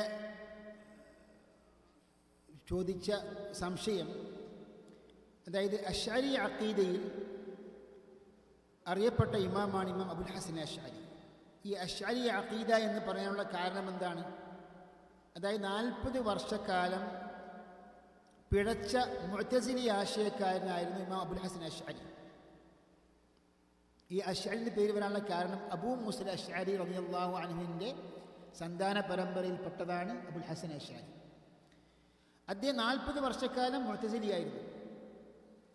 ഈ 40 വർഷക്കാലം ഇഅ്തിസാൽ പഠിച്ചത് ഷെയ്ഖായ അബൂ അലി അൽ ജുബ്ബാഇ എന്ന് പറഞ്ഞ ഷെയ്ഖിൽ നിന്നാണ്. അദ്ദേഹം ആരാണ്? ഉമ്മാൻ്റെ 2ാം ഭർത്താവാണ്. അപ്പോൾ അബൂ അലി അൽ ജുബ്ബാഇൽ നിന്ന് 40 വർഷക്കാലം ഇത് പഠിച്ചു. 40 വർഷത്തിന് ശേഷം അദ്ദേഹത്തിന് യഥാർത്ഥ സലഫി അഖീദ പഠിക്കുവാനും മനസ്സിലാക്കുവാനും അള്ളാഹു തൗഫീഖ് ഉണ്ടായി. അതിനുള്ള ഒരു സബബും ഉണ്ടാവുമല്ലോ. എന്താണ്? നമ്മൾ പലപ്പോഴും പറയാറുണ്ട്, അതായത് നമ്മളുടെ ഈ ഒരു കൂട്ടായ്മ എന്ന് പറയുന്നത് വലിയൊരു അനുഗ്രഹമാണ്. അതായത് അഹ്ലുസുന്നത്തി വൽ ജമാഅത്തിൻ്റെ കൂട്ടായ്മയിൽ നിന്ന് അകന്നു നിൽക്കാൻ പാടില്ല. കാരണം കൂട്ടായ്മയിൽ നിന്ന് അകന്നു നിൽക്കുമ്പോൾ ഒറ്റപ്പെടുമ്പോഴാണ് മറ്റുള്ള ബിദ്ഈ കക്ഷികളുടെ കൂട്ടത്തിലൊക്കെ ഉൾപ്പെടാനും അവിടെ ശുബ്ഹാത്തുകളിൽ ഒക്കെ ചാടാനും ഒക്കെയുള്ള സാധ്യതയുണ്ട്. അപ്പോൾ അബൂ അലി അൽ ജുബ്ബാഇ അതിനുശേഷം അദ്ദേഹത്തിനൊരു മാറ്റം ഉണ്ടായതിനു ശേഷം ഷെയ്ഖ് സക്കരിയ സാജി എന്ന് പറഞ്ഞ മഹാനായ സലഫി ഇമാമിൽ നിന്ന് അദ്ദേഹം ഹദീസിൻ്റെ ഉസൂലുകളും സലഫിയത്തും പഠിച്ചു. അങ്ങനെയാണ്. അതേപോലെ അന്നത്തെ ഹംബലി മദ്ഹബിലെ അഹ്ലുസുന്നയിൽപ്പെട്ട പണ്ഡിതന്മാരുമായി ഒരു ബന്ധമുണ്ടാക്കി. അങ്ങനെയാണ് യഥാർത്ഥ ഇഅ്തിസാലും മുഅ്തസിലക്കാരും വഴിപിഴച്ചവരാണെന്നും അവരുടെ വാദങ്ങളൊക്കെ പിഴവാണെന്നും മനസ്സിലാക്കുകയും അബൂ അലി ജുബ്ബായിക്ക് തന്നെ അദ്ദേഹം ഖണ്ഡനം എഴുതി. അദ്ദേഹം പറഞ്ഞു, ഞാൻ തൗബ ചെയ്തിരിക്കുന്നു, പ്രഖ്യാപിച്ചു, ഞാൻ തൗബ ചെയ്തിരിക്കുന്നു. മാത്രമല്ല മുഅ്തസിലക്കാർക്കെതിരെ ഞാൻ ഖണ്ഡനം പ്രഖ്യാപിച്ചിരിക്കുന്നു. ഇമാം അബുൽ ഹസൻ അശ്അരി റഹ്മത്തുള്ളാഹി അലൈഹി തൗബ ചെയ്തു. ഇമാം അശ്അരിക്ക് 3 അവസ്ഥകളുണ്ടായിരുന്നു എന്ന് പണ്ഡിതന്മാർ ഇബ്നു കസീർ, ഇബ്നു തൈമിയ്യ, ദഹബി പോലെയുള്ള പണ്ഡിതന്മാരൊക്കെ പറയുന്നുണ്ട്. ഒന്ന്, പൂർണ്ണമായും മുഅ്തസിലിയായി 40 വർഷക്കാലം. രണ്ടാമത്തെ ഘട്ടം എന്താണ്? ഇബ്നു കുല്ലാബിൻ്റെ നിലപാട്, അതായത് അല്ലാഹുവിന് 7 സിഫാത്തുകൾ സ്ഥിരപ്പെടുത്തുക, മറ്റു സിഫാത്തുകളെ വ്യാഖ്യാനിക്കുക. മൂന്നാമത്തെ ഘട്ടമാണ് പൂർണ്ണമായും സലഫിയത്തിലേക്കുള്ള തിരിച്ചുവരവ്. അങ്ങനെയാണ് ഇമാം അശ്അരിയുടെ അറിയപ്പെട്ട കിതാബ് എഴുതുന്നത്. ഇതാണ് കിതാബുൽ ഇബാന. ഇമാം അശ്അരിയുടെ അവസാനത്തെ കിതാബാണ് കിതാബുൽ ഇബാന. അതിൽ ഇമാം അശ്അരി പ്രഖ്യാപിക്കുന്നുണ്ട്, അതായത് യഥാർത്ഥ അഖീദ അഹ്ലുസുന്നയുടെ അഖീദ ഇമാം അഹ്മദ് ബിൻ ഹംബലിൻ്റെ അഖീദയാണ്. യഥാർത്ഥ അഖീദ ഇമാം അഹ്മദിൻ്റെ അഖീദയാണ്. ഇമാം അഹ്മദ് ബിൻ ഹംബൽ ആ വിഷയത്തിൽ ക്ഷമ കൈകൊള്ളുകയും ആ കാലഘട്ടത്തിലെ ഭരണകർത്താക്കളായിരുന്നു അള്ളാഹുവിൻ്റെ വിശുദ്ധ ഖുർആൻ അള്ളാഹു സൃഷ്ടിയാണെന്ന് പറയുന്ന ഭരണകർത്താക്കളായിരുന്നു, മുഅ്തസിലി ആശയക്കാരായിരുന്നു. എന്നിട്ട് പോലും അവർ മുഅ്തസിലികളാണ്. കാരണം അള്ളാഹുവിൻ്റെ ഖുർആൻ സൃഷ്ടിയാണെന്ന് പറഞ്ഞാൽ കുഫ്റാണെന്നാണ് ഇമാമികൾ പഠിപ്പിക്കുന്നത്. അങ്ങനെയുള്ള വാദങ്ങളുള്ള മുഅ്തസിലക്കാരും അവർക്ക് ഭരണവും കിട്ടി. അവിടെ ഇമാം അഹ്മദ് സ്വീകരിച്ച നിലപാടെന്താണ്? പൂർണ്ണമായും ക്ഷമ കൈകൊണ്ടു, ഒരു പോരാട്ടവും നടത്തിയില്ല. ഇപ്പോൾ സലഫി കാഴ്ചപ്പാടാണ്. സഹാബിയുടെ കാലഘട്ടത്തിൽ ആരുണ്ടായിരുന്നു? ഹജ്ജാജ് ഉണ്ടായിരുന്നു. അവർ എതിരായി പോരാടിയോ? വാളെടുത്തോ? അല്ലെങ്കിൽ ജനങ്ങളെ ആഹ്വാനം ചെയ്തോ? ഇളക്കിയോ? ഒന്നും ചെയ്തില്ല. അപ്പം മുസ്ലിം ഭരണാധികാരികൾക്കെതിരെ ശരിക്ക് എന്താ പറയുക, ജനങ്ങളെ ആഹ്വാനം ചെയ്യുക, പ്രേരിപ്പിക്കുന്നത് ശരിക്ക് ഖവാരിജികളുടെ സ്വഭാവമാണ്. അവിടെ അള്ളാഹുവിനെ വജുദ്ദേശിച്ചുകൊണ്ട് ക്ഷമ കൈകൊണ്ട് സത്യത്തിൽ ഉറച്ചു നിന്നു, ഹക്ക് തൗഹീദ് പ്രചരിപ്പിച്ചു. അങ്ങനെ ഇമാം അഹ്മദ് ബിൻ ഹംബൽ അഹ്ലുസുന്നത്തി വൽ ജമാഅത്തിൻ്റെ ഇമാമാണെന്ന് ലോക മുസ്ലിംകളെ പ്രഖ്യാപിച്ചു, ഇമാമു അഹ്ലുസുന്നത്തി വൽ ജമാഅ. അപ്പോൾ ആ ഇമാം അഹ്മദിൻ്റെ നിലപാടാണ് ഏറ്റവും ശരിയായ നിലപാടെന്ന് ആര് പറഞ്ഞു? കിതാബുൽ ഇബാനയിൽ തുടക്കത്തിൽ ഇമാം അശ്അരി പറഞ്ഞു. ഇവിടെ എന്താ പ്രശ്നം അറിയും? ഇമാം അശ്അരി കിതാബുൽ ഇബാനയിൽ സ്വീകരിച്ച നിലപാടല്ല പിൽക്കാലങ്ങളിൽ വന്ന ഞങ്ങൾ സുന്നത്ത് ജമാഅത്താണെന്ന് പറയുന്ന അവകാശവാദം പറയുന്ന ആൾക്കാർ സ്വീകരിച്ചത്. മറിച്ച് എന്താണ്? ശേഷം എത്ര നൂറ്റാണ്ടുകൾക്ക് ശേഷം വന്ന അബുൽ മആനി അൽ ജുവൈനി, അതേപോലെ തന്നെ അബൂ ഹാമിദ് അൽ ഗസാലി, ഫഖ്റുദ്ദീൻ റാസി, ഇവരൊക്കെ ഇൽമുൽ കലാമിലൂടെ പഠിപ്പിക്കുന്ന തത്വങ്ങളുണ്ട്. ഈ തത്വങ്ങളാണ് സുന്നത്ത് ജമാഅത്തിൻ്റെ അഖീദയായി കൊണ്ട് നടക്കുന്നത്. പക്ഷേ ഈ ഇമാം റാസി ആകട്ടെ പോയി പണ്ഡിതന്മാരൊക്കെ തൗബ ചെയ്തിട്ടുണ്ട്. ഇൽമുൽ കലാമിൽ നിന്ന് ഒരു ഗുണവുമില്ല എന്നാര് പറഞ്ഞു? റാസി പറഞ്ഞു. അങ്ങനെ അവസാനം റാസി തന്നെ എഴുതിയ ഗ്രന്ഥമാണ് അഖ്സാമുൽ ലദ്ദാത്ത്. അഖ്സാമുൽ ലദ്ദാത്ത് ഒരു പക്ഷേ നമ്മുടെ പഴയ ചർച്ചകളൊക്കെ കേട്ട് നമ്മുടെ സുഹൃത്തുക്കൾക്ക് ഓർമ്മയുണ്ടാവും. അതായത് വാഴക്കാട് ഖണ്ഡനത്തിൽ അഖ്സാമുൽ ലദ്ദാത്ത് എന്ന ഗ്രന്ഥം അത് ഇബ്നു തൈമിയ്യ നിർമ്മിച്ചുണ്ടാക്കിയ ഒരു വ്യാജ പ്രചാരമാണെന്ന് ആര് പറഞ്ഞു? പേരോട് പറഞ്ഞിരുന്നു. ആ അഖ്സാമുൽ ലദ്ദാത്ത് പിന്നീട് അതിൻ്റെ മാനസ്ക്രിപ്റ്റ് കണ്ടുപിടിച്ച് വെസ്റ്റിൽ പടിഞ്ഞാറ് ഒരു യൂണിവേഴ്സിറ്റിയിൽ അത് തഹ്ഖീഖ് ചെയ്തു, അച്ചടിച്ചു. ഇബ്നു തൈമിയ്യ പറഞ്ഞ അതേ വരികൾ തന്നെ. പിന്നെ ശേഷം പല ഗ്രന്ഥങ്ങളിലും ഇബ്നു തൈമിയ്യ പറഞ്ഞ ആ ഒരു അഖ്സാമുൽ ലദ്ദാത്ത് റാസിയുടെ ഗ്രന്ഥമായിട്ട് തന്നെ പല ഗ്രന്ഥങ്ങളിലും പിന്നീട് കാണപ്പെട്ടു. അപ്പം എന്താണ്, ഞാൻ പഠിച്ച ഈ ഇൽമുൽ കലാം പിഴവായിരുന്നു, അതൊക്കെ ഖീല വഖാലുമായിരുന്നു, അതുകൊണ്ട് ഞാൻ തൗബ ചെയ്തിരിക്കുന്നു. ഏറ്റവും ശരിയായ മാർഗം ഫഇന്ന അസഹ്ഹ തുറുഖി തരീഖത്തുൽ ഖുർആൻ, ഖുർആനിൻ്റെ വഴിയാണ് ഏറ്റവും ശരി. എന്താണ്? ലാ ഇലാഹ ഇല്ലല്ലാഹ് മുഹമ്മദ് റസൂലുള്ളാഹ് ലൈസ കമിസ്ലിഹി ഷൈഉൻ വഹുവ സമീഉൽ ബസീർ. എന്താണ്? അതായത് ലൈസ കമിസ്ലിഹി ഷൈഉൻ, അള്ളാഹുവിനെ പോലെ ആരുമില്ല. എന്താണ്? നഫിയാണ്. വഹുവ സമീഉൽ ബസീർ, അള്ളാഹുവിൻ്റെ കേൾവിയും അതേപോലെ കാഴ്ചയും സ്ഥിരപ്പെടുത്തിക്കൊണ്ടുള്ള അള്ളാഹുവിൻ്റെ സിഫാത്തുകൾ സ്ഥിരപ്പെടുത്തുക. ഇതാണ് ഏറ്റവും ശരിയായ മാർഗം എന്ന് പ്രഖ്യാപിച്ച് അദ്ദേഹം വസിയത്ത് എഴുതി അങ്ങനെയാണ് മരണപ്പെടുന്നത്. ആര്? ഇമാം റാസി. പക്ഷെ അദ്ദേഹം അതിന് മുമ്പ്, തൗബ ചെയ്യുന്നതിന് മുമ്പ് ഇൽമുൽ കലാമിലൂടെ എഴുതിയ ഗ്രന്ഥങ്ങൾ ഇപ്പോൾ നമുക്ക് കൊണ്ടു നടക്കാൻ പറ്റുമോ? പറ്റില്ല. അവിടെയാണ് വിഷയം.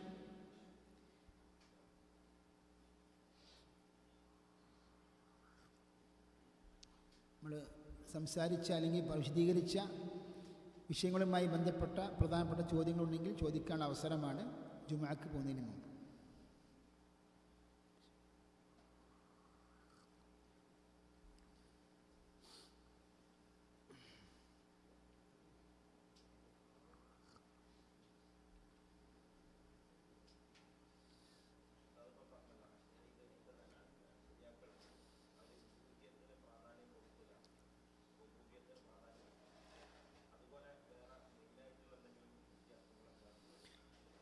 അതായത് ഇവിടെ ചോദിക്കുന്നത് അശ്അരികളും സലഫി അഖീദയും തമ്മിൽ പല വ്യത്യാസങ്ങളുമുണ്ട്. അതിലൊരു വ്യത്യാസം നാം സൂചിപ്പിച്ചതാണ്. അതായത് റുബൂബിയത്തിൻ്റെ മേഖലയിൽ കൂടുതൽ വിശദീകരണങ്ങളും എന്നാൽ ഉലൂഹിയതുമായി ബന്ധപ്പെട്ട ചർച്ചകളൊന്നും ഇൽമുൽ കലാമിൻ്റെ ഗ്രന്ഥങ്ങളിൽ കാണാൻ സാധിക്കുകയില്ല. അഥവാ നമുക്ക് നേർക്ക് നേരെ പച്ചയിൽ പറയുകയാണെങ്കിൽ ഇസ്തിഗാസ, ഖബറിലേക്കുള്ള നേർച്ച, ഇങ്ങനെയുള്ള വിഷയങ്ങളൊന്നും അശ്അരികളുടെ അഖീദ ഗ്രന്ഥങ്ങൾ പ്രതിപാദിച്ചിട്ടേ ഇല്ല. മനസ്സിലായല്ലോ? അതൊരു വശം. അതേപോലെ പല വിഷയങ്ങളിലും സലഫിൻ്റെ അഖീദയ്ക്ക് എതിരായ നിലപാട് അശ്അരികൾ സ്വീകരിച്ചിട്ടുണ്ട്. ഈ അശ്അരികൾ എന്ന് പറയുമ്പോൾ ആരാണ്? ഇമാം അബുൽ ഹസൻ അശ്അരി അല്ല. ഇമാം അശ്അരിയുടെ ആൾക്കാരാണെന്ന് അവകാശവാദം പറയുന്ന പിൽക്കാലങ്ങളിൽ ഇൽമുൽ കലാമിലൂടെ അഖീദ പഠിച്ച ആൾക്കാരെയാണ് നമ്മൾ ഉദ്ദേശിക്കുന്നത്. അപ്പോൾ ഒരു വിഷയം എന്താണ്? അതായത് ആദ്യത്തെ വാജിബ് അങ്ങനത്തെ സൂചിപ്പിച്ചതാണ്. ആദ്യത്തെ വാജിബ് നമ്മൾ പഠിപ്പിക്കുന്നു പ്രമാണത്തിന് വിളിച്ച് തൗഹീദാണെന്ന്. ഇവർ പറയും എന്താണ്? ഇവർ പറയുന്ന തത്വങ്ങളിലൂടെ അള്ളാഹുവിനെ കണ്ടെത്തുക. അപ്പം ഈ അള്ളാഹുവിനെ കണ്ടെത്തുക അല്ലെങ്കിൽ മഅരിഫത്തുല്ലാഹ് എന്നത് സലഫി വീക്ഷണപ്രകാരം അള്ളാഹു ഓരോ മനുഷ്യനും ജനിച്ചു വീഴുമ്പോൾ തന്നെ അവൻ ആ ശുദ്ധ പ്രകൃതി നൽകിക്കൊണ്ട് മുവഹിദായി ജനിച്ചു വീഴുന്നത്. മനസ്സിലായില്ലേ? പക്ഷേ അള്ളാഹുവിനെ മാത്രമാണ് ആരാധിക്കേണ്ടത് എന്ന കാര്യം ശരിക്കും അതിൽ ശിർക്കും കാര്യങ്ങളൊക്കെ വരുമ്പോൾ അതിനെക്കുറിച്ചാണ് ആദ്യത്തെ ബാധ്യതയായിട്ട് അള്ളാഹു പഠിപ്പിക്കുന്നത്. ഫഅലം അന്നഹു ലാ ഇലാഹ ഇല്ലല്ലാഹ്. ആ തൗഹീദാണ് ഏറ്റവും ആദ്യത്തെ ബാധ്യത. അതേപോലെ അള്ളാഹുവിൻ്റെ ഗുണവിശേഷണങ്ങൾ അള്ളയും റസൂലും പഠിപ്പിച്ചതുപോലെ സ്ഥിരപ്പെടുത്തുക. അത് ആരുടെ ആശയാണ്? അഖീദയാണ്. സലഫിൻ്റെ അഖീദയാണത്. സഹാബികളും താബിഈങ്ങളൊക്കെ ഈ ഖുർആനിലും ഹദീസിലും വന്ന സിഫാത്തുകളൊക്കെ സ്ഥിരപ്പെടുത്തിയിട്ടുണ്ട്. അശ്അരികൾ പറയുന്നു ഈ സിഫാത്തുകൾ അള്ളാഹുവിൻ്റെ ഇസ്തിവാ, അള്ളാഹു അർശിൻ്റെ മേലെ ആരോഹണം ചെയ്തു, ഇസ്തിവാ ചെയ്തു, അള്ളാഹുവിൻ്റെ കൈ അല്ലെങ്കിൽ അള്ളാഹുവിൻ്റെ കണ്ണ് എന്നൊക്കെ ഹദീസുകളിലും അതേപോലെ തന്നെ ഇങ്ങനെ പ്രമാണങ്ങൾ വന്നിട്ടുണ്ട്. അപ്പോൾ ഇതൊക്കെ ശരിക്ക് അതിൻ്റെ ശരിയായ അർത്ഥം പറയാൻ പാടില്ല. അങ്ങനെ പറഞ്ഞാൽ സൃഷ്ടികളുമായി സാദൃശ്യപ്പെടുത്തലായി, മറിച്ച് അതിനെ വ്യാഖ്യാനിക്കണം. അപ്പോൾ അള്ളാഹുവിൻ്റെ കൈ എന്ന് പറയുമ്പോൾ എന്താണ്? അത് അള്ളാഹുവിൻ്റെ ശക്തിയാണ്, അള്ളാഹുവിൻ്റെ ഖുദ്റത്താണ് അവിടെ ഉദ്ദേശിക്കുന്നത് എന്നൊരു വിഭാഗം. അള്ളാഹു അർശിൻ്റെ മേലെ ഇസ്തിവാ ചെയ്ത് പറഞ്ഞാൽ അള്ളാഹു അർശിനെ പരാജയപ്പെടുത്തി എന്നാണ് ഉദ്ദേശിക്കുന്നത്. നമ്മുടെ പൂർവികരായ സഹാബികൾക്കും താബിഈങ്ങൾക്കും അത്ബാഉ താബിഈങ്ങൾക്കും 4 മദ്ഹബിൻ്റെ ഇമാമിങ്ങൾക്കും പരിചയമില്ലാത്ത വ്യാഖ്യാനം. ഇതൊരു മഹാപിഴവാണ്. കാരണം അള്ളാഹു അർശിൻ്റെ മേലെ ഉയർന്നു എന്ന് സലഫുകൾ പഠിപ്പിക്കുമ്പോൾ സഹീഹുൽ ബുഖാരി എന്താ കാണുന്നത്? അൽ ഇസ്തിവാന്റെ അർത്ഥം അൽ ഉലൂവു ഉലർത്തിഫ. അല വർത്തഫ എന്നാണ്. അർശിൻ്റെ മേലെ അള്ളാഹു ഉയർന്നു എന്ന ആ വിശദീകരണത്തിന് വിരുദ്ധമായിക്കൊണ്ട് അള്ളാഹു അർശിനെ പരാജയപ്പെടുത്തി. അപ്പോൾ അർശിനെ പരാജയപ്പെടുത്തുമ്പം എന്തായി? അപ്പം അർശ് ആദ്യം അള്ളാഹുവിൻ്റെ നിയന്ത്രണത്തിനല്ല എന്നൊരാശയം കിട്ടും. അപ്പോൾ ഇവിടെ ശരിക്ക് നമ്മുടെ പൂർവികരായ സലഫ് മനസ്സിലാക്കിയതുപോലെയല്ല. അപ്പം ഇമാം അശ്അരിക്ക് പറയുന്നുണ്ട്, അതായത് അള്ളാഹുവിൻ്റെ ഈ ഔന്നത്യം ഉലൂ എന്ന് പറഞ്ഞാൽ അതിനുള്ള കുറേ തെളിവുകളുണ്ട്. ഒരു തെളിവെന്താ അറിയാം? അതായത് എല്ലാ വിശ്വാസികളും പ്രാർത്ഥിക്കുമ്പം കൈ നീട്ടൽ എങ്ങോട്ടാണ്? ആകാശത്തേക്കാണ്. കാരണം എന്താണ്? അള്ളാഹുവിൻ്റെ ആ യഥാർത്ഥ ഉലൂ മനസ്സിലാക്കിയിട്ട് തന്നെയാണ്. അപ്പോൾ യഥാർത്ഥത്തിൽ അങ്ങനെയുള്ള വിഷയങ്ങളിലൊക്കെ അശ്അരികളും അഹ്ലുൽ സുന്നത്തും തമ്മിലുള്ള പല വ്യത്യാസങ്ങളുമുണ്ട്. അതേപോലെ തന്നെ വിശുദ്ധ ഖുർആൻ, സഹോദരന്മാരെ, നമ്മൾ സൂചിപ്പിച്ചതാണല്ലോ, വിശുദ്ധ ഖുർആൻ അള്ളാഹുവിൻ്റെ കലാമാണ്. അള്ളാഹുവിൻ്റെ സംസാരം അള്ളാഹുവിൻ്റെ ഗുണവിശേഷണങ്ങളിൽ പെട്ടതാണ്, അള്ളാഹുവിൻ്റെ സിഫത്താണ്. അപ്പോൾ ഈ വിശുദ്ധ ഖുർആൻ നമ്മൾ പാരായണം ചെയ്യുന്ന അലിഫ് ലാം മീം ദാലികൽ കിതാബു ലാ റൈബ ഫീഹ്, സൂറത്തുൽ ഫാത്തിഹയിലെ അൽഹംദുലില്ലാഹി റബ്ബിൽ ആലമീൻ, ഈ വചനങ്ങളാണ് നമ്മൾ ഖുർആൻ ഉദ്ദേശിക്കുന്നത്. ഖുർആൻ എന്ന് പറയുമ്പോൾ ഉദ്ദേശിക്കുന്നത് എന്താണ്? ഈ വചനങ്ങളാണ്. ഈ വചനങ്ങൾ, അള്ളാഹു സംസാരിച്ച ഈ വചനങ്ങൾ അള്ളാഹുവിൻ്റെ സൃഷ്ടിയാണെന്ന് പറയുന്നു. ആര് പറയുന്നു? അശ്അരികൾ പറയുന്നു. ഇതിൻ്റെ പേരിലാണ് ആര് പീഡിതനായത്? ഇമാം അഹ്മദ് ബിൻ ഹംബൽ തടവിലാക്കപ്പെട്ടത്, ദീർഘകാലം തടവിലാക്കപ്പെടുകയും പീഡിപ്പിക്കപ്പെടുകയും ചെയ്ത അവസ്ഥ ഉണ്ടാകാനുള്ള കാരണം എന്താണ്? ഈ ഒരു വാദത്തിന് എതിരായി പറഞ്ഞതാണ്. മുഅ്തസിലക്കാർ പറഞ്ഞു, ജഹ്മികൾ പറഞ്ഞു അള്ളാഹുവിൻ്റെ സൃഷ്ടിയാണെന്ന്. എന്താ അവിടെ ന്യായം അറിയോ? ഇൽമുൽ കലാമാണ്, ബുദ്ധിയാണ്. കാരണം ഇങ്ങനെ പദങ്ങളും ശബ്ദവും അടങ്ങിയ സംസാരമാണ് അള്ളാഹുവിൻ സംസാരം എന്ന് പറഞ്ഞാൽ അത് ആരുമായി സാദൃശ്യപ്പെടുത്തലായി? സൃഷ്ടികളുമായി സാദൃശ്യപ്പെടുത്തലായി. അപ്പോൾ അതിന് നിഷേധിച്ച് കളയും. അപ്പോൾ അള്ളാഹുവാണ് നമുക്ക് പറഞ്ഞു തരുന്നത്. അപ്പോൾ അള്ളാഹുവിന് ഇപ്പോൾ നമ്മുടെ മറുപടി എന്താണ്? ആൻസർ മറുപടി അള്ളാഹു സുബ്ഹാനഹു വ തആലയുടെ സംസാരം ശബ്ദവും അക്ഷരങ്ങളും അടങ്ങിയതാണ്. പക്ഷെ നമ്മെ പോലെയല്ല, സൃഷ്ടികളെ പോലെയല്ല. ഇതുപോലെ അള്ളാഹു കേൾക്കും, അള്ളാഹു കാണും. സൃഷ്ടിയും കാണുന്നുണ്ട്, കേൾക്കുന്നുണ്ട്. പക്ഷെ അള്ളാഹുവിൻ്റെ കേൾവി വേറെ, അള്ളാഹുവിൻ്റെ കാഴ്ച വേറെ. എല്ലാം കേൾക്കാനും എല്ലാം കാണാനുമുള്ള കഴിവ് അള്ളാഹുവിൻ്റെതാണ്. വഹുവസ് സമീഉൽ ബസീർ. എന്നാൽ സൃഷ്ടി സംബന്ധിച്ചും അള്ളാഹു പറഞ്ഞത് എന്താണ്? ഫജഅൽനാഹു സമീഅൻ ബസീറ. പക്ഷെ ആ സമഅ് വേറെ, അതിനൊക്കെ പല പരിമിതിയും ഉള്ള, ലിമിറ്റുമുള്ള ശരിക്ക് കേൾവിയാണ്, കാഴ്ചയാണ്. പല ന്യൂനതകളും അതേപോലെ തന്നെ ദൗർബല്യമുള്ള കേൾവിയാണ്, കാഴ്ചയാണ് അള്ളാഹുവിൻ്റേത്. അങ്ങനെയല്ല, പരിപൂർണമായ പൂർണ്ണതയുള്ള കേൾവിയും കാഴ്ചയും. അപ്പോൾ ആ ഒരു വ്യത്യാസം പോലെ തന്നെയാണ് അള്ളാഹുവിൻ്റെ സംസാരം, അള്ളാഹുവിന് മറ്റുള്ള എല്ലാ ഗുണവിശേഷണങ്ങളും. അപ്പോൾ അള്ളാഹുവിൻ്റെ കൈ എന്ന് പറയുമ്പം സൃഷ്ടികളെ പോലെയുള്ള കൈയല്ല. പക്ഷെ അള്ളാഹു സുബ്ഹാനഹു വ തആല സ്വയം അള്ളാഹുവിനെ കുറിച്ച് അള്ളാഹുവിൻ്റെ ഇരു കൈകൾ കൊണ്ടാണ് ഞാൻ ആദമിനെ സൃഷ്ടിച്ചതെന്ന് പറയുമ്പോൾ നമ്മളതിനെ വ്യാഖ്യാനിക്കാനുള്ള അധികാരം നമുക്കില്ല. ശരി. അപ്പോൾ ആദം നബി അലൈഹിസ്സലാമിനെ അള്ളാഹുവിനെ ഇരു കൈകൾ കൊണ്ടും സൃഷ്ടിച്ചെന്ന് പറയുമ്പം അത് ആർക്കുള്ള പദവിയാണ്? ആദം നബി അലൈഹിസ്സലാമിൻ്റെ പദവിയാണ്. എന്നാൽ വ്യാഖ്യാനിച്ച് നോക്കി നിങ്ങൾ, അള്ളാഹുവിൻ്റെ 2 കഴിവുകൾ കൊണ്ടാണ് ആദമിനെ സൃഷ്ടിച്ചത്. അപ്പോൾ അള്ളാഹു 2 കഴിവേ ഉള്ളൂ. അത് വൈരുദ്ധ്യമാണ്. അപ്പം ഇങ്ങനെ ദുർവ്യാഖ്യാനിക്കുമ്പോൾ, തഅ്വീൽ ചെയ്യുമ്പോൾ പല വൈരുദ്ധ്യങ്ങളിലും അകപ്പെടും. എന്നാൽ സലഫിൻ്റെ ആ ഒരു മാർഗം അള്ളാഹു സുബ്ഹാനഹു വ തആല സ്ഥിരപ്പെടുത്തിയ അതേ സിഫാത്തുകൾ അതിൻ്റെ അർത്ഥപ്രകാരം, അള്ളാഹുവിന് യോജിച്ച അർത്ഥപ്രകാരം സ്ഥിരപ്പെടുത്തുക, ഇതാണ് സലഫിൻ്റെ മാർഗം. എന്നാൽ ഇതിനെതിരായ വേറെ വിഭാഗമുണ്ട്. എന്താണ്? അള്ളാഹുവിൻ സൃഷ്ടികളെ പോലെയാണ് അള്ളാഹുവിൻ്റെ കൈ, സൃഷ്ടികളെ പോലെയാണ് അള്ളാഹുവിൻ്റെ മുഖം, അള്ളാഹുവിൻ്റെ കണ്ണ്. ഈ വിഭാഗത്തിൽ പറയും അൽ മുജസ്സിമ, അള്ളാഹു തടിയുണ്ടെന്ന് പറയുന്ന വിഭാഗമുണ്ട്. പിഴച്ച വിഭാഗക്കാരാണ്. അപ്പം അവരുടെയും ഈ സിഫാത്തുകളെ ദുർവ്യാഖ്യാൻ നിഷേധിക്കുന്നവരുടെയും ഇടയിലാണ് അവരുടെ നിലപാട്, അഹ്ലുസുന്നയുടെ നിലപാട്.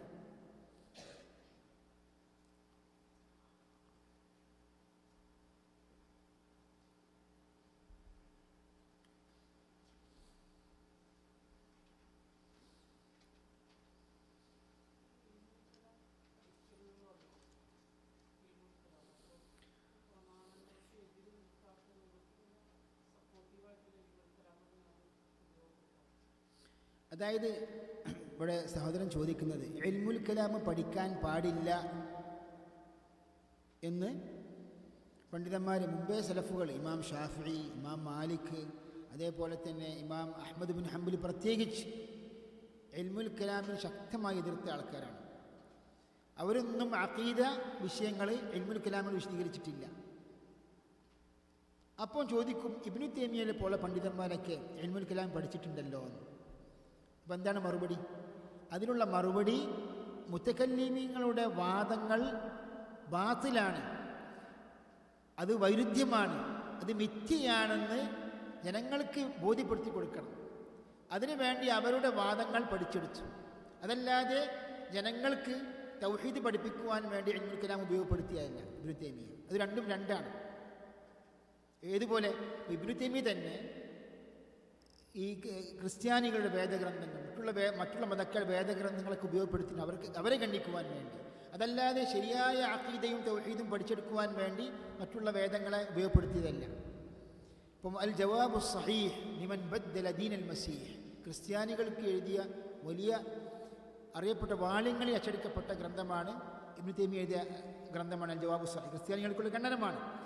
അപ്പം അതിൽ ഈ തൗറാത്ത് ഇഞ്ചീലിൽ നിന്ന് പല വരികളും ഇബ്നു തൈമിയ്യ ഉദ്ധരിക്കുന്നുണ്ട്. അതേപോലെ തന്നെ ഇൽമുൽ കലാമും മന്തിഖും ഇബ്നു തൈമിയ്യ പഠിച്ചു. മാത്രമല്ല അത് പഠിച്ച പണ്ഡിതന്മാരെക്കാളും അവഗാഹം നേടിയ ഇബ്നു തൈമിയ്യക്ക്. അങ്ങനെ മന്തിഖ് പഠിച്ച പണ്ഡിതന്മാർക്കുള്ള ഖണ്ഡനം അർ-റദ്ദു അൽ മന്തിഖിയ്യീൻ. എന്നിട്ട് പറയുന്നത് അൽ മന്തിഖ് എന്ന് പറഞ്ഞാൽ ഇൽമുൻ ലാ യൻതഫിഉ ബിഹി ദക്കി വലാ യസ്തഫീദു മിനൽ ബലീദ്.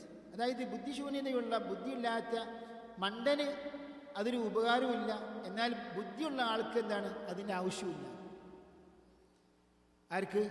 ഈ മന്തിഖ്. അപ്പോൾ ഈ മന്തിഖാണ് ശരിക്കും ചെറിയ കുട്ടികൾക്ക് തൗഹീദും അഖീദയൊക്കെ പഠിപ്പിച്ചു കൊടുക്കുന്നതിന് പകരം ദർസിലിങ് ഏറ്റവും കൂടുതൽ പ്രാധാന്യം. കാരണം എന്താ പറയുക, സലഫികളോട് തർക്കിക്കുവാൻ വേണ്ടി ഈ മന്തിഖ് പഠിപ്പിച്ചു കൊടുക്കും. അപ്പോൾ മന്തിഖാണ് എന്നാൽ ശരിക്കുള്ള തൗഹീദ്, ശരിക്കുള്ള ഖുർആനിക ആയത്തുകളും പ്രമാണങ്ങളൊക്കെ വെച്ചുള്ള തൗഹീദാണ് പഠിപ്പിക്കേണ്ടത്. അപ്പോൾ അതുകൊണ്ടാണ് സുബ്ഹാനല്ലാഹ് നമ്മൾ തൗഹീദിൻ്റെ നാട്ടിൽ ആദ്യം കുട്ടികൾക്ക്, ഇപ്പം ഞാനൊക്കെ 1-ാം ക്ലാസ്സിൽ പഠിക്കുമ്പോൾ, 1-ാം ക്ലാസ്സിൽ ഞാനൊക്കെ പഠിക്കുന്ന കാലത്ത് ഒന്നാമത്തെ പാഠം എന്താ അറിയാം?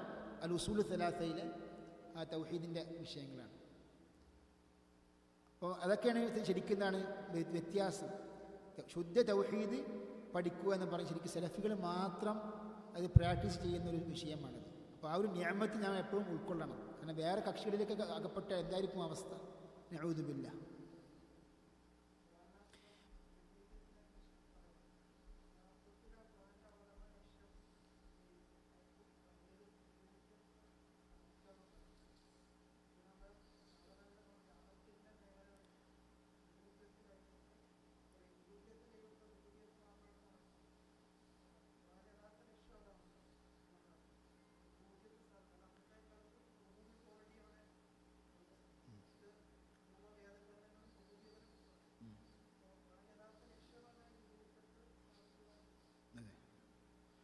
അതെ. അപ്പം എന്താ സംശയം എന്തായിരുന്നു?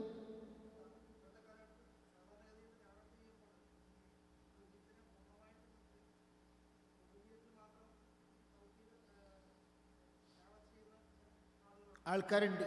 അതെ അതെ അതെ അതെ അതെ അല്ല, അത് മാത്രമല്ല, അപ്പം പറഞ്ഞാൽ നമ്മൾ അശ്ശരി തബ്ലീഗ് ജമാഅത്തുകാരാണെങ്കിൽ അവർക്കും അഖീദ ഗ്രന്ഥങ്ങൾ അശ്ശരി അഖീദയും മാതുരിദി അഖീദയാണ്. അവർക്ക് ഹനഫികളും ഒന്നുകിൽ അല്ലെങ്കിൽ ഷാഫികളായിരിക്കും. ഇപ്പം ഈ നോർത്ത് ഇന്ത്യയിൽ മറ്റുള്ള ഭാഗത്തൊക്കെ ഇപ്പം നമ്മൾ കേരളത്തിൻ്റെ പല ഭാഗത്തും ഈ ശരിക്ക് ഹനഫികളാണല്ലോ. അതേപോലെ തന്നെ മലബാറിൽ ഷാഫി. അപ്പം അങ്ങനെയൊക്കെ ആകുമ്പം ഈ ഹനഫികളുടെ അഖീദ എന്തായിരിക്കും? മാതുരിദി അഖീദ. ഷാഫി മാലിക് മദ്ഹബുകളുടെയൊക്കെ അഖീദ എന്തായിരിക്കും? അശ്ശരി അഖീദയായിരിക്കും. അപ്പോൾ ഈ രണ്ട് അഖീദയും പൊതു സ്വഭാവം ഒന്നാണ്. അതിൽ കുറേ ഇങ്ങനെയുള്ള വഴികേടുകളുണ്ട്. പിന്നെ അവർക്ക് തന്നെ എന്തുണ്ട്? തർക്ക വിഷയങ്ങളുണ്ട്. അത് വേറെ ഒരു മേഖലയാണ് പറഞ്ഞു വരുന്നത്.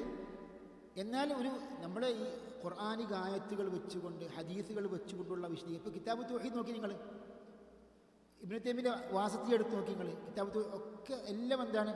ഹദീസും ഖുർആനും, ഹദീസും ഖുർആനും. ഇൽമുൽ കലാം അങ്ങനെയല്ല. ഇൽമുൽ കലാം വെറും എന്താണ്? ബുദ്ധിപരമായ തത്വങ്ങൾ. അത് എവിടുന്ന് കടമെടുത്തതാണ്? ഈ എന്താണ് അരിസ്റ്റോട്ടിൽ, അതേപോലെ പ്ലേറ്റോ, ഇവരിൽ നിന്നൊക്കെ കടമെടുത്തതാണ്. അത് പറയുന്നുണ്ട് ഒരു കിതാബിൽ. നമ്മൾ പുറത്തേക്ക് പറയാൻ പോലും നമുക്ക് മടിയാണ്. ഇമാം ഫഖ്റുദ്ദീൻ റാസി ഒരിക്കൽ പരിചയപ്പെടുത്തുകയാണ്, ഇതാണ് ഇമാമായ അഫ്ലാത്തോൻ, പ്ലേറ്റോ പറഞ്ഞത്. ഇമാം അഫ്ലാത്തോൻ വലിയൊരു സങ്കടമാണ്. അപ്പോൾ അവരുടെ ഇമാമാരാണ്. ഇവിടുത്തെ പറയാണ് ഇവരുടെ ഏറ്റവും വലിയ ഇമാമ് ഈ പറഞ്ഞ അരിസ്റ്റോട്ടിൽ ഇവരൊക്കെയാണ്. ഇൽമുൽ കലാമിൻ്റെ വലിയ പൂർവ്വ ഉസ്താദന്മാർ. അവരിൽ നിന്ന് കടമെടുത്തതാണ്. അവരിലൂടെയാണ് ഹക്ക് മനസ്സിലാക്കാൻ പറ്റൂ എന്നൊരു അവസ്ഥയിലേക്ക് അവർ എത്തിപ്പെട്ടു. അപ്പം എന്താണത്? സലഫിൻ്റെ അഖീദ ആരാ ഉപേക്ഷിച്ചത്? അവരൊക്കെ വഴികളിലാവും എന്നുള്ള ഏറ്റവും വലിയ തെളിവാണിത്. സുബ്ഹാനക്കല്ലാഹു വബിഹംദിഹി അശ്ഹദു അൻ ലാ ഇലാഹ ഇല്ലല്ലാ അൻത അസ്തഗ്ഫിറുക വ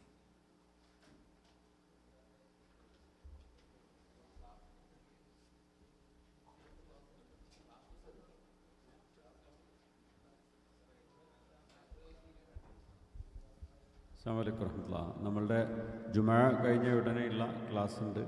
ഖുർആൻ്റെ അവതരണവുമായി ബന്ധപ്പെട്ട ക്ലാസ് ഡോക്ടർ യാസിബിൻ ഹംസ നയിക്കും. അത് കഴിഞ്ഞ് വീണ്ടും നമ്മളുടെ ഈ ദൗറയുടെ തുടർച്ച അത് അസറിന് ശേഷം മഗ്രിബ് വരെ ഉണ്ടാവും. ഇൻഷാ അല്ലാഹ് എല്ലാവരും അതിന് പങ്കെടുക്കണം എന്ന് പ്രത്യേകം ഉണർത്തുകയാണ്. അസ്സലാമു അലൈക്കും വറഹ്മത്തുള്ളാഹി.